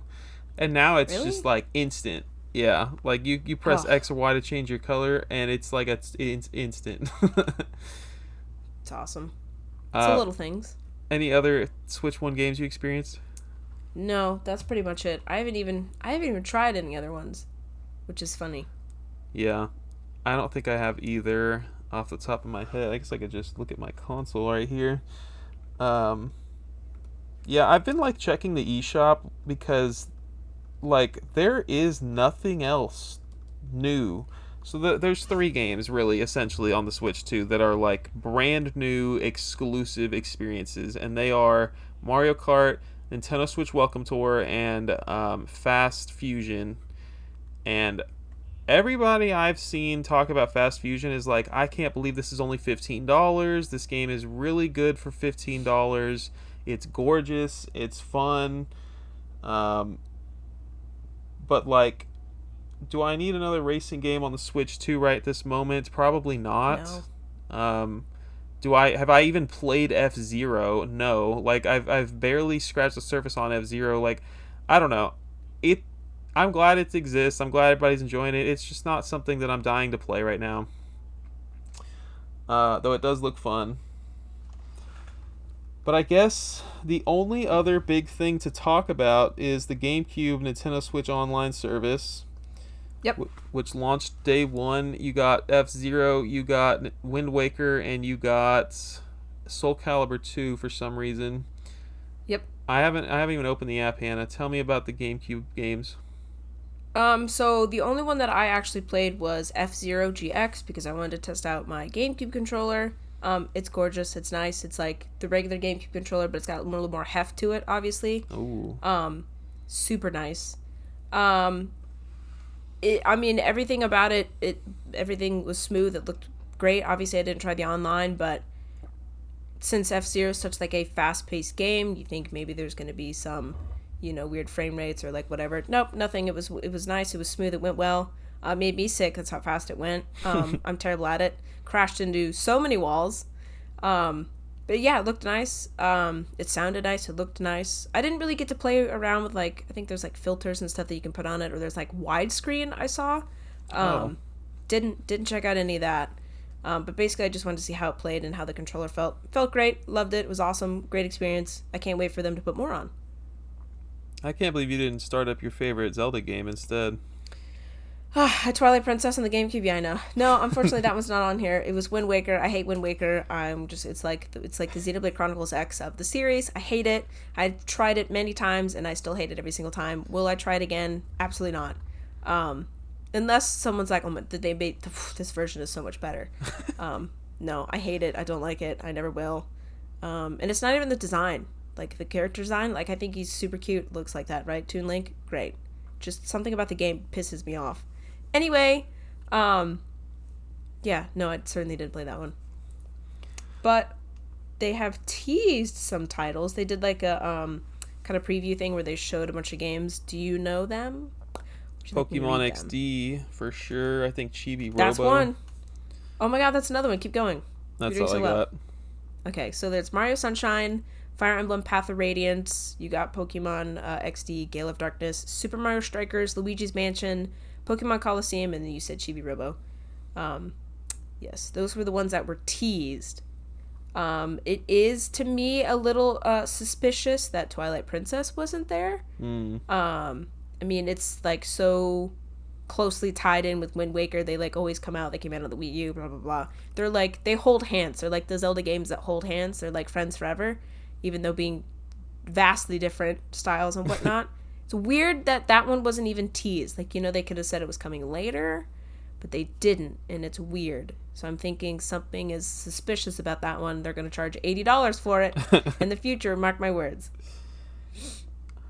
Well, I think the Wii U ports need to happen for everyone to simmer down a little bit. But yeah, they should have brought Wind Waker HD over because that's the best version of the game. You don't have to deal with the nonsense of the Triforce chasing pieces. I hate that part of the game. It's weird. Yeah, I think that like just from a collector standpoint, I think the price of things is going to go way down. If you're like trying to get Chibi Robo, I think that that $250 price tag is going to drop immensely when 50 million people can all of a sudden play it on their Switch. I think that's gonna be a big. It's gonna be good for the collectors. So your controller runs great. I imagine that's awesome. Yep, it's beautiful. It's perfect. Yeah. I do have titles that I'd like to see though that were not teased. Oh yeah. So obviously the classics like Melee, I think that would fanboys would go crazy over that one. Star Fox Adventures I think would be nice. Four Swords, Zelda Four Swords. Sonic Adventure games I think would be fun. I've always wanted to play Sonic Adventure 2 for the Chow Garden. I've heard great things about it. Donkey Konga, Skies of Arcadia would be fun. Eternal Darkness would be fun. The Mario parties, of course. Come on. And then also, and I know I talk about this a lot, but it seems even more relevant considering the sequel is coming out, Kirby Air Ride. I think that would be a perfect thing to kind of promote the second one. Since Kirby Air Riders is coming out. I don't think it has a date, but Sakurai said he's working on it. So, I think super fun. I think now that Nintendo has released Mario Party Superstars, I could totally see them trickling out the GameCube Mario parties. I could totally see them doing like 4 and then 5, like every 6 months, maybe even every 12 months, they just drop a new one. Just why not? The console even has a mic. It's perfect. My gosh, yeah. Wow, yeah, that's a good point. It's perfect. Um, I I think that's oh, you mentioned Strikers, dude. That is such a fun game, man. Like, that's a game I've played through the story multiple times. Yeah. But like playing that online with you, we could play co-op on the story. That game would be super fun. That is an excellent game. E- Even I've played that one, and I agree it's fun. I only played multiplayer, but isn't that one? That's everyone's favorite I Strikers think game, isn't so. it? Yeah. Yeah, it's fun. Um, I didn't know that one was even announced. That's pretty cool. Teased. Teased, yeah. All right, I think that's it for GameCube. Game sharing. I didn't. I don't know. I don't have anyone in a 100-mile radius that has a Switch 2 to even test this. But Yeah. we all know that you can game share now, which means that you can basically let someone borrow a game digitally for, I don't know, like 2 weeks at a time or something, Mhm. which is cool if you have like a little brother, if you have like a family member that is, I don't know, if you just have two Switch 2s in the house, that's a good way to save money, I think. Um, I don't know. They're using it as a, hey, let me test out this game, and then, that's going to be their way to force people to want to buy it once their 2 weeks is up Yep. or whatever. But um, I don't know. Neat feature that exists. It is neat. So I actually went on Nintendo's website just because I was curious to see how they explained it. So they have it kind of broken down. They have local users and online. So local users, the Nintendo Switch 2 system can share compatible games with anyone who has a Nintendo Switch 2 or Nintendo Switch system. That way everyone can play the game even if they don't own it. So Switch 2 can share games locally and receive games locally. The Switch 1 can only receive games. Oh, I So didn't know it's Switch 1 could do anything Yeah, with so Game Switch Share. One can receive them locally. So online, you can share compatible games, which I guess is the thing, compatible, right? And play together via game chat for Nintendo Switch 2 systems. Nintendo Switch 2 games can share online and receive games online. Nintendo Switch 1 can do neither. So you have to be local if you want to do it with Switch 1. That's nice that they threw Switch 1 a bone there. Yeah, and then of course not all titles are compatible. You kind of have to see their compatibility list. Unfortunately, but that's the same with anyone else. Did you look at Game Keys at all? I did. So again, I looked on Nintendo's website, and then I kind of looked on some like kind of third party websites that kind of broke it down. So I have a few things here. So this is a quote from their website. Game key cards are different from regular game cards because they don't contain the full game, obviously. The game key is your, in quote, key to downloading the full game to your system via the internet. So exactly like it sounds like. And I tried to look up the statistic, but there are way too many quote unquote physical games that are just game key or download codes for the Switch 2. It's crazy. Like, I think Cyberpunk is one of the only ones where the whole game was on the cartridge versus all the other ones were just downloads in a code or download boxes. Jesus, download codes in a box or the game keys. And that's crazy that we started off this way with this generation. Yeah, Sad. it's a big mess online. People are definitely getting pissed off about it. But yeah, I don't know why Cyberpunk of all companies, like of all games, was just like so determined to make that happen. But I think they were big on that for the other consoles they released it on. I think that they made it a big deal um, to have, and this was like way later after the initial like failure bombing and everything that happened with Yeah. that game. But like at some point they were very proud to have, like, I don't know if it was the PS5 version or something, but they got everything on the disc, if I do remember correctly. But yeah, something about Cyberpunk. Um, but what I read online, and we might have talked about this last month, but it's like basically you can have an 8 gigabyte Switch cartridge or you can have a 64 gigabyte Switch cartridge, and that's the reason games are going up in price. Like it's one thing for an indie game to come out and you can just buy it $60, let's say, um, and that's fine, and the game is not completely on the cartridge. But then Yeah. Nintendo charges the company more, like $10 more or something, to put their game on like a 64 gigabyte cartridge, and so that makes the price of the game go up for the consumer. Mm-hmm. And that's why a lot of these, a lot of smaller companies are going to elect to go with the game key card.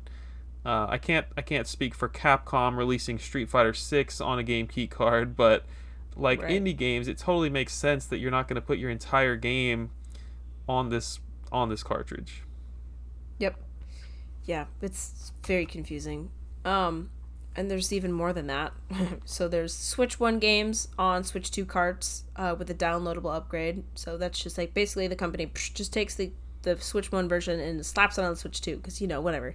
Got to play it on the new system, right? Then there's obviously straight Switch 2 cartridges, download codes in a box, which we talked about. And then I looked at like kind of like a breakdown. So there's 3 kinds of game cartridges and they're all red, right? So usually you associate red with Switch 2. Well, maybe not. So the LB, so on your code or on your cartridge, there's like little codes at the bottom, and it starts with 2 letters and then like a bunch of numbers or like numbers and letters, whatever.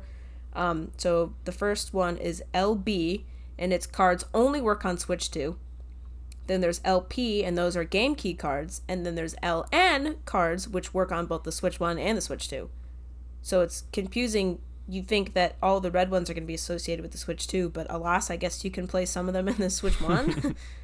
So, like, I thought the Switch 1 or the Switch 2 games couldn't go in the Switch 1 because they have it's a different That's what I thing. So, like, thought. how does that work? Or is It's that not a thing? it doesn't add material to the cartridge, it removes material. So it's not like it now has like an obstruction. Oh, It's just gotcha. like it still fits in there.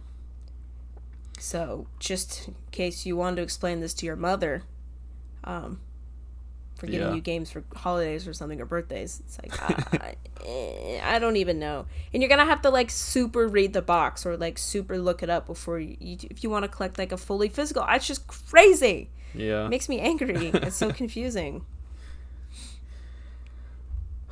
Well, I appreciate you looking into that stuff. I guess Yeah. I don't think there are any other Nintendo Switch Online benefits that we haven't already discussed.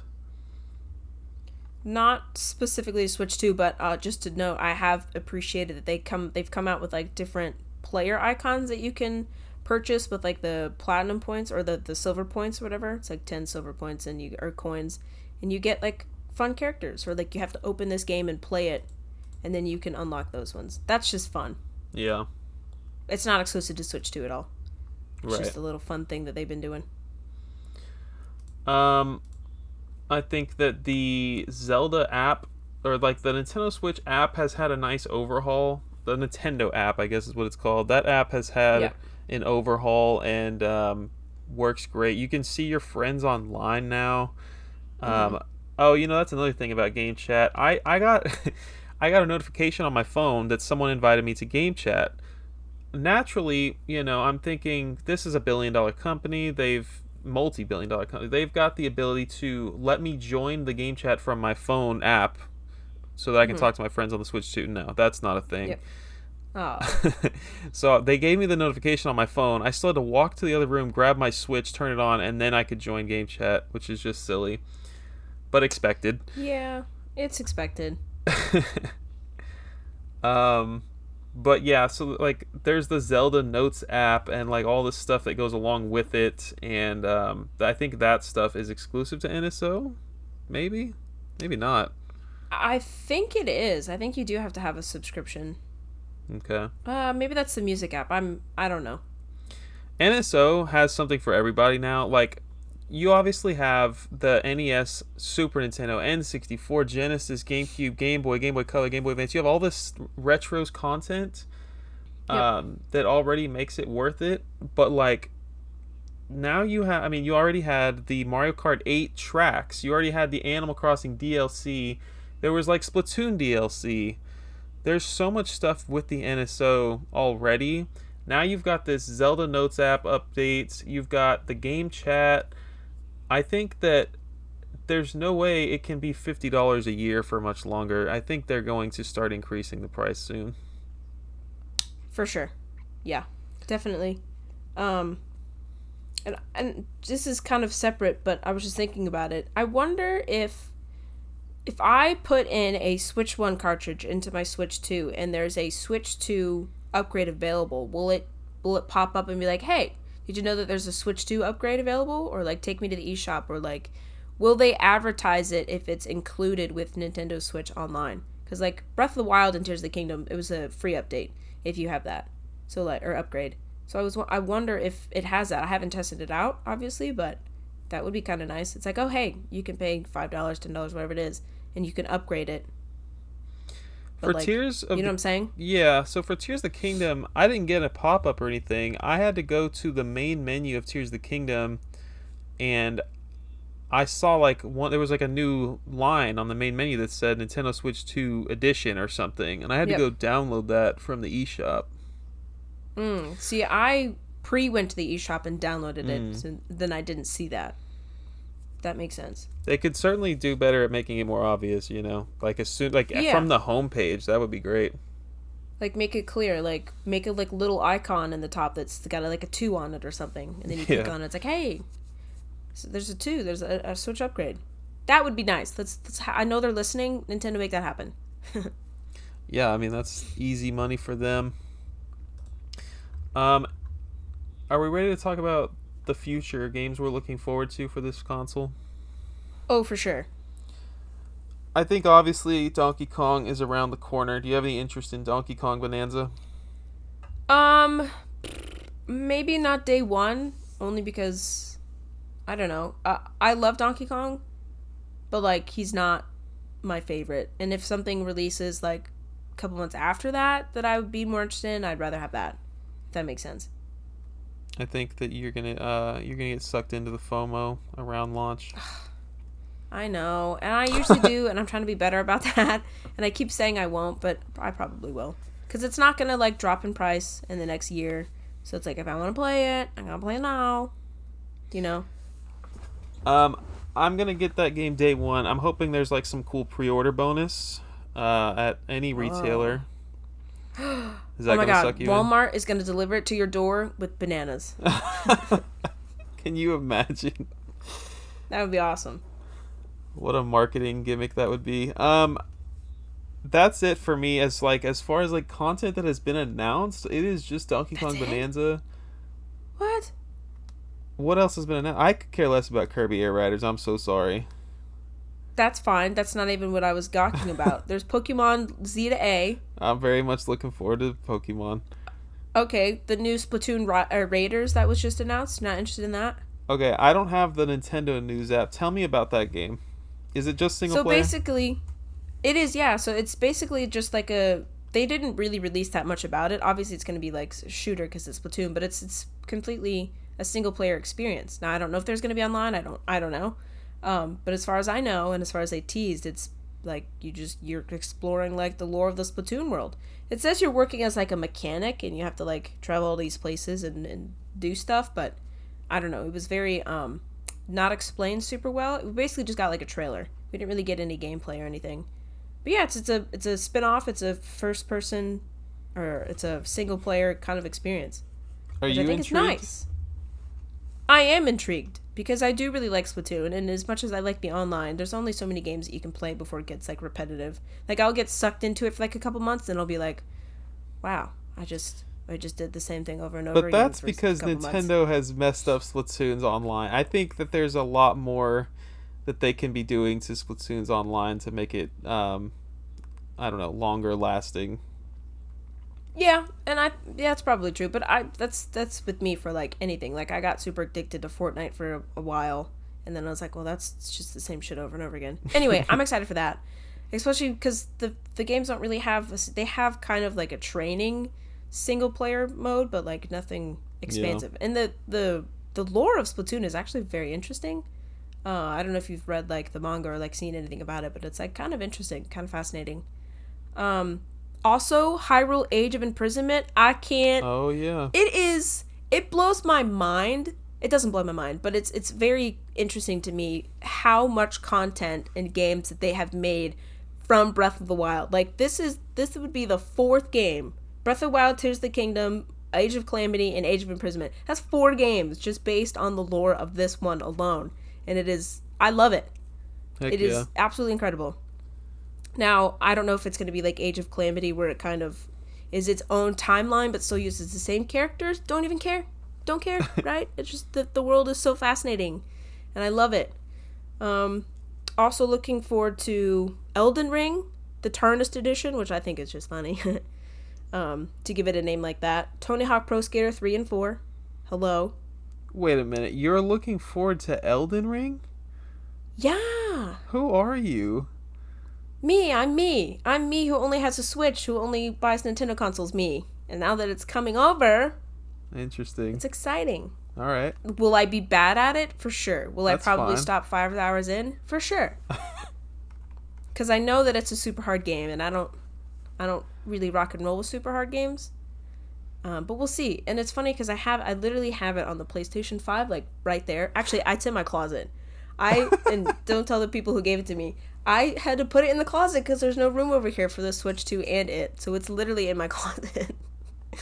But I have a plethora of games I could play on that. And you know what? I'd rather play Tears of the Kingdom again. Anyway. Tony Hawk Pro Skater 3 and 4, they had the super cool collector's edition with like the skate deck in it, and it's like $140, and I was like, I don't need that. As much as I really love that. Had they done it for the first two, for sure would have gotten it. But I don't feel that same connection for 3 or 4. It's like, I don't need this. I'm not a skater, right? I'm not going to hang it on my wall. Don't need it. So I canceled that pre-order. Final Fantasy VII Remake. Oh, hello. I was hoping that excited. you would be interested in that. Yeah. That's coming to Xbox. It's already on PS5. I want to play that. I've been wanting to play that for a long time, so We should play it. yeah, That should be our next one. Maybe that can be. Yeah, we'll see. That would be fun. And then I talked about this one before, Rune Factory Guardians of Azuma, which is kind of like a reset, like kind of a reboot or whatever, reimagining of the Rune Factory series. Seems very much like Harvestella, which again I talked about. Love that game. And then finally, we just saw a teaser for Project 007, the new James Bond game. The only thing, my only gripe with that game is they made him too young. Like, James Bond, in my mind, has always been like an older, suave, debonair kind of like older gentleman. He's never been, he looks like he's like 20. You know, how much spy experience can you have at 20? Yeah. I don't know. So that was announced for Switch 2 as well? Yeah. Nice. So that's exciting. Very excited for that one. We'll see. I mean, I'm sure it's going to look great on the Switch. So we'll see. But yeah, and those are just a few of them. I think that it's... Yeah, you didn't even mention Kirby Air Riders, Hannah. What the heck? Well, Kirby Air Riders was, to be fair, the first one, but you already talked about it. I think that the feeling that I have about, like, oh, this is just another Switch, this is just, like, not worth the $600, I think it's only because of the lack of content at launch. Yeah. Like, there's, like, probably 8 games, maybe 10 or something. Like, you got Bravely Default, that's a port. You've got this Hitman game, that's a port. You've got Cyberpunk, that's a port. It's just all this stuff that already existed on every other console, or even on Switch 1, that is just now here again. And it just, like, you spent $600 to play Mario Kart. That's exactly... we need more exclusives, even if they're eShop exclusives, like, more than just Fast Fusion. If I could find... That's why I've been checking the eShop so much. I'm, like, looking for something new that came out that flew under the radar, but instead I'm going down the eShop and all I see is, like, these hentai games and, like, these garbage indie games. It's just... Yeah, I agree. But it's like you said, it wasn't like it was going to drop in price in the next year. Yeah. So if you wanted to play Mario Kart or if you wanted to talk about it, you might as well get it now. And honestly, I like it. You know, I say that, it's like not worth $600, but I'm enjoying the heck out of playing Tears of the Kingdom again. Yeah. You know? So. Yeah, I would be having FOMO if all my friends were getting on Mario Kart World and I was just sitting here playing, like, I have Mario Kart 8 on the Wii U. That's the last time I got to do Mario Kart, so I would be having FOMO. Well, then you deserved it. You saved. You're right. Saved $60. You're right. Donkey Kong, Pokemon, I'm looking forward to it. I'm really looking forward to Metroid Prime 4, obviously. Is that this year? I don't even remember anymore. I think it's the end of this year, yeah. Or they say, I think it's the end of this year. Yeah, we'll see. I know we're gonna have a Nintendo Direct soon. It's got to be coming soon. I think they just announced a Bonanza Direct tomorrow that I'm Yep. not gonna watch, I'm sure. But Yep. Bonanza's gonna be a day one for me, and I think it's gonna be a big deal. I hope that they have lots of cool gimmicks with the Nintendo Switch 2 hardware. I don't know if they will, but Yep. really what I need, and I know a lot of people have said this, I need a freaking WarioWare. I'm not even like a massive Ah, WarioWare fan, but I need a WarioWare to use the mouse controls and everything that this console has to offer. I agree. That would be very fun. Or even bring, well, I guess they didn't have it in the GameCube one, so that wouldn't really work. Oh yeah. Never mind. But yeah, man. I think that having GameCube What a on good time. NSO is a big deal for a lot of people. Yep. I think it's really nice that they've got that covered. Like if you're a normal person that doesn't have every GameCube game, it's a great Yeah. time to be a GameCube fan. Like me. Like me Yeah. who's not going to spend $300 to play freaking Like everyone Path of Radiance. listening. Yeah. No, right. 99.99999% of the planet. Literally. Um Anything else for Switch 2 here? No, I think that's it. I think if Mario Kart is worth it, go out and buy it, and if it's not, still go out and buy it. And yeah, I'm enjoying it despite everything that we said about the price. I'm thoroughly enjoying it. I think bottom line here, few things to take away from this episode. The Switch 2 is a beautiful piece of machinery that is feels like it's worth $500 for sure plus tax. Mario Kart probably not worth $80 right now. It might be in like 3 years. Um After they've added 52 DLCs to it. Right. Pokemon, now a game that is worth playing for $60 plus the $30 DLCs. Um, and the Nintendo Switch Welcome Tour is worth $10. Dang. I know. That's what I'm playing tonight. God damn it. So you need to make sure that you have a spot to sit at a desk because the mouse does not work on your lap as well as you wish it would. Really? Ah, that's a shame. Yeah. So I'm It's okay. actually like sitting at my desk playing on the TV for the mouse games. It's kind of weird, but Dang. I mean, I could do that too. I mean, I'm yeah, right here. My TV's right here. it's not Stage bad. left. Let's talk about news and what we've been buying, what we've been You got playing. it. All right. So you mentioned this just now, but Donkey Kong Bonanza is getting its own direct tomorrow. So that's exciting. I'm sure they're going to show why you should buy this game. I won't be watching it just like you because if I do buy it, I wouldn't be surprised. I'm already, I already know about it. I'm not sold necessarily, but I already know about it, so we're good. Um, and Nintendo games and consoles are now back on Amazon, which is weird. So for whatever, there was like a dispute against distribution or whatever between Amazon and Nintendo, and like new Nintendo stuff has not been on Amazon at all. You couldn't pre-order it. You couldn't do the Prime shipping, blah blah blah, any of that. Obviously, Nintendo stuff is still sold online because third-party people can do it, but not by Amazon. I just have So no interesting. desire on Amazon anymore to buy modern games because they have such an issue with like coming in as PAL games. Yeah, I just like don't even want to risk that it and waste my time.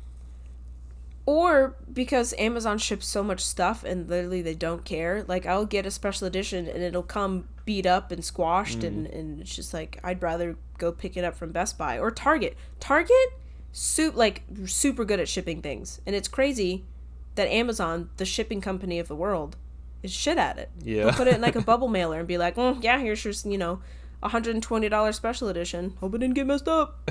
Sucks. Let's see. We got the Switch 2 sold 3.5 million units worldwide in the first 4 days. Heck It's yeah. become Nintendo's fastest selling console globally and also the fastest selling console ever. Heck yeah. Yeah, that's exciting. Also in sad news, the Zelda movie has been delayed. Ugh, I know, but only by 2 weeks, so don't fret. It was pushed back from March 26th of 2027 to May 7th, 2027. So, we'll get that imminently in 2 years. Yeah. Yeah, that's still very far away. Yep. I've heard they're casting for it right now, so it's probably why there's such a delay. Got to get the perfect Link and Zelda.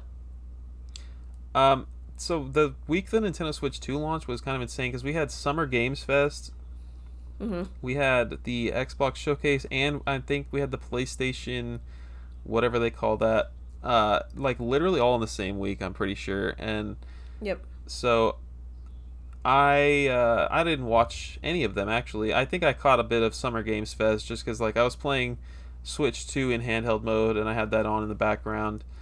Um, but a couple things I care about that were announced that week. Keeper is. Have you seen this game Keeper? Where you're walking Uh-uh. around as a lighthouse, which sounds really weird. Mm. Um, but it comes from the people that did Psychonauts. It's developed by Double Fine Productions. Mm-hmm. They seem to be, I don't know, this like company that only makes gold for the most part. So I'm looking forward Mm. to Keeper. I might I'll keep an eye on it. That one's coming out this year. Huh. Haven't I, heard anything about that. it's like I don't even know how to explain it because I only saw there's only like a minute and a half trailer, but you play as a lighthouse that like comes to life and has legs and roams the world, and it just Hmm. looks like a cute little fantasy game. Aw. Um, and then the other one is Bloodstained: The Scarlet Engagement, which I did hear that. yeah, I've played. So they had Bloodstained, Curse of the Moon, and Ritual of the Night, and then Curse of the Moon 2, and it is the people that did the Metroidvania, Castlevania games. You know, they went and started their own company, and Mm. they've been making great stuff over there. And I need to play Ritual of the Night or whatever, Ritual of the something still, but I'm gonna play that, and then I'll be ready for this game. So I'm excited about that. Hmm. That's exciting.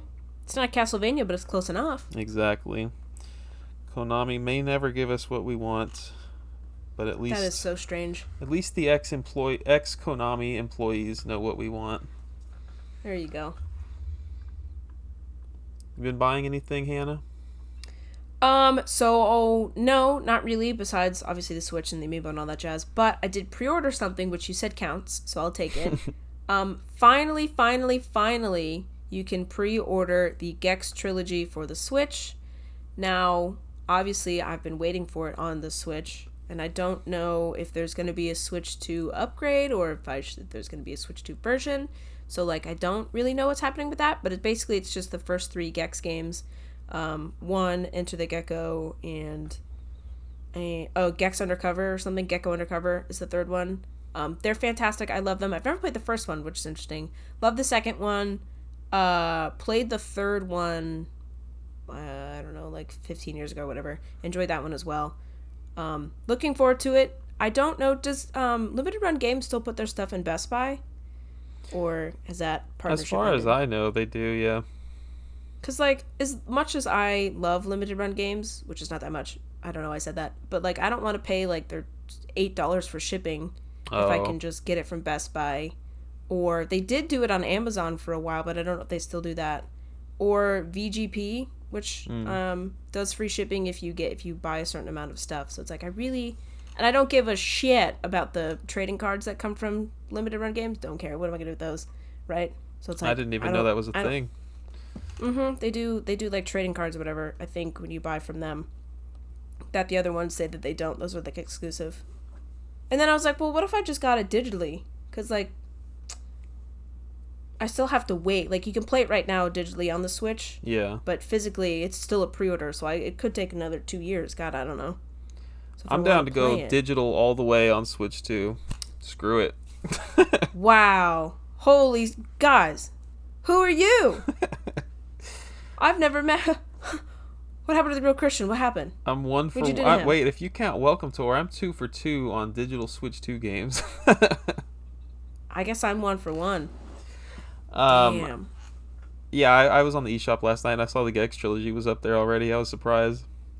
Yep. So I can play it now and probably spend less on it, or I can spend more on it and get it in 2 years. So it's really don't know what I'm gonna do. But anyway, I pre-ordered that from Limited Run Games for now. But there, obviously, I can cancel if I need to, if it's going to take forever. Because they didn't even give me a date. They're not even like, hey, it's going to be here within this month. No. Wow. Yeah. So that's the only thing that I bought. But we'll see. I did my first pre-order last year, and I got my Tetris Forever like 2 months ago or whatever, and that was a pretty smooth process. It really sucked though, just like knowing that I could have been playing it several months earlier. That kind of Yes. sucks. And I know I've talked about this for literal years. They announced this like 4 years ago, and I'm not even kidding. Or like 3 years ago, and we waited this long for it. It's like, certainly it didn't take that long to get all the shit approved, to print everything. Or did behind the scenes, did they know the Switch 2 was coming, so then they were working on that at the same time? Like, you know? It's like, certainly the printing process doesn't take that long. Getting it on the cartridges and all that stuff, so I don't... Right?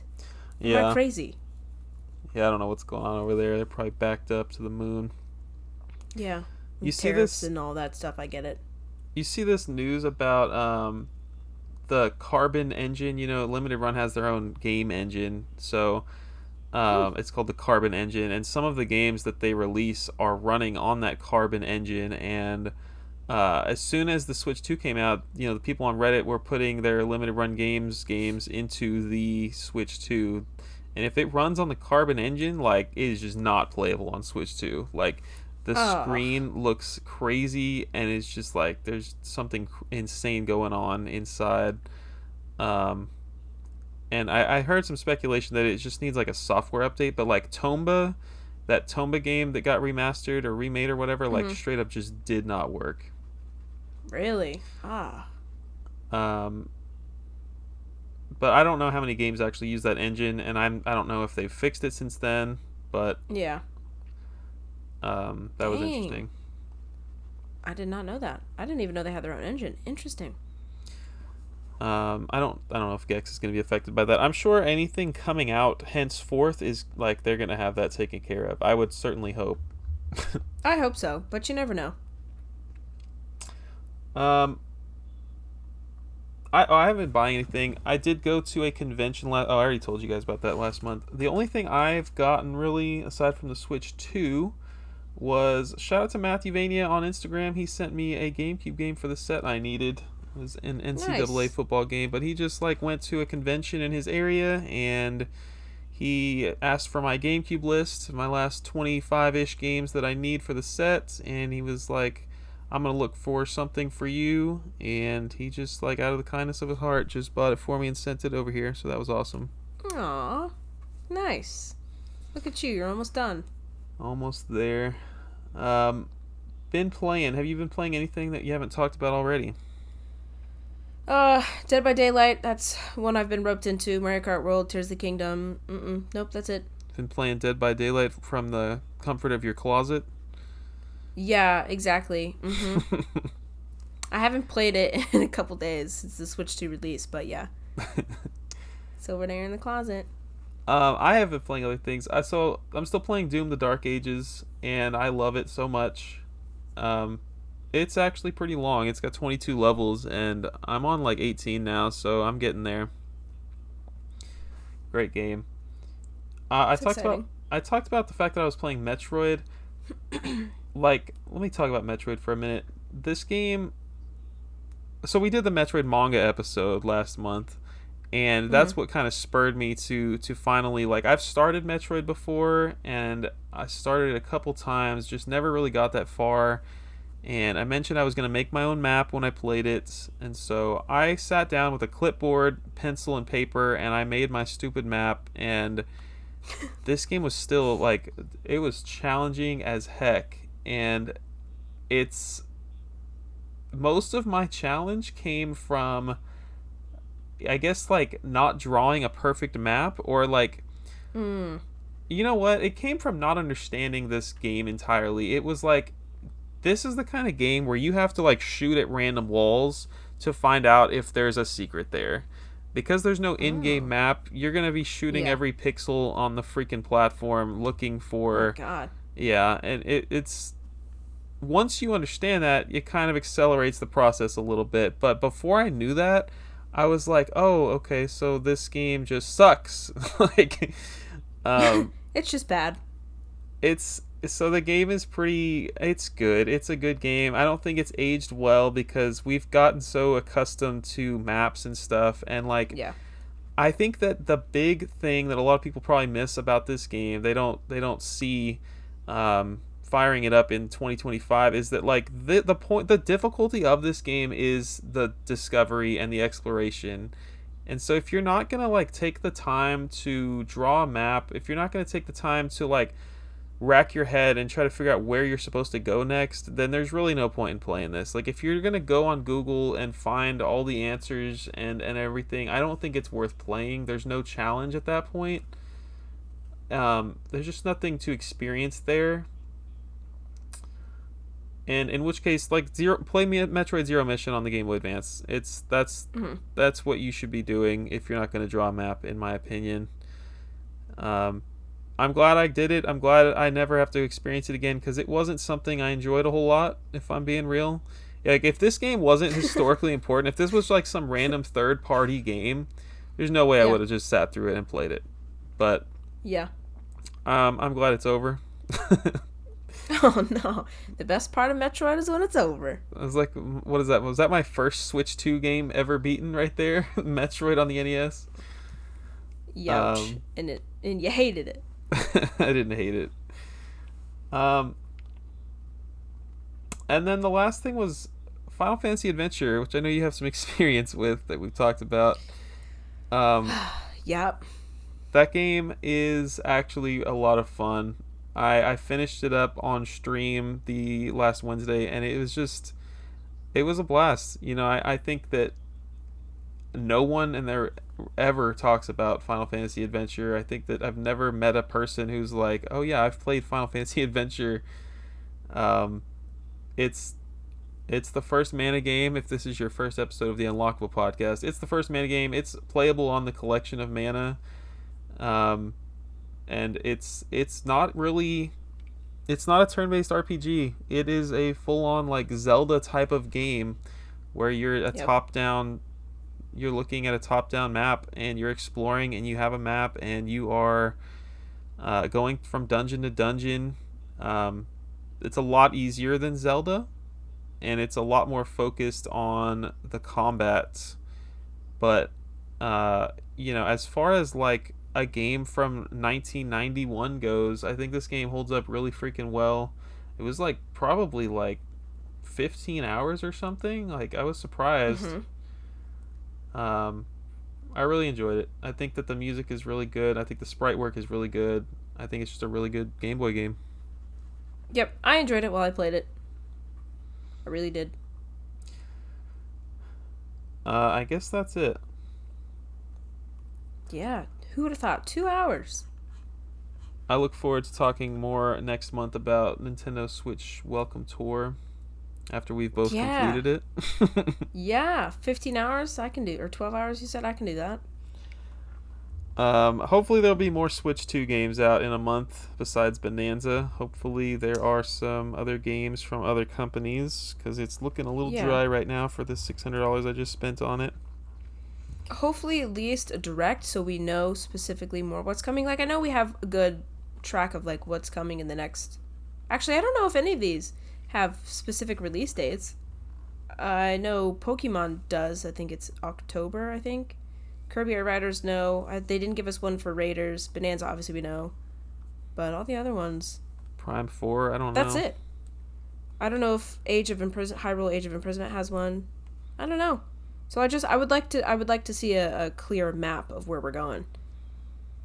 Yeah. And honestly, if they can do you remember how legendary the first year of the Switch release was? We got a new game every single month. It was wild. Like, if they could do that, or even every 2 months, because I know it's probably, different developing for the stuff like this, bigger, whatever. But, like, you know what I'm saying? You remember how, and even the second year was legendary. It was just like, bam, bam, bam, bam, bam, games everywhere. It was just a lot of Wii U ports. It wasn't very exciting for me.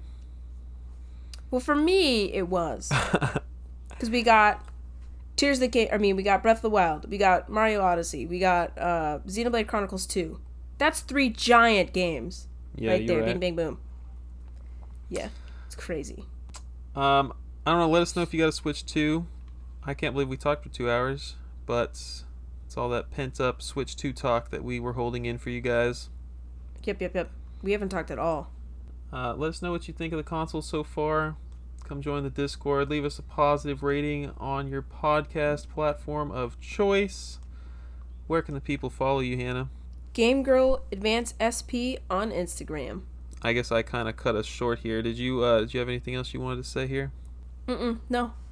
You're good. I'm at Bird Dog Gaming everywhere on the internet, and we will see you guys next month for episode 64. See ya.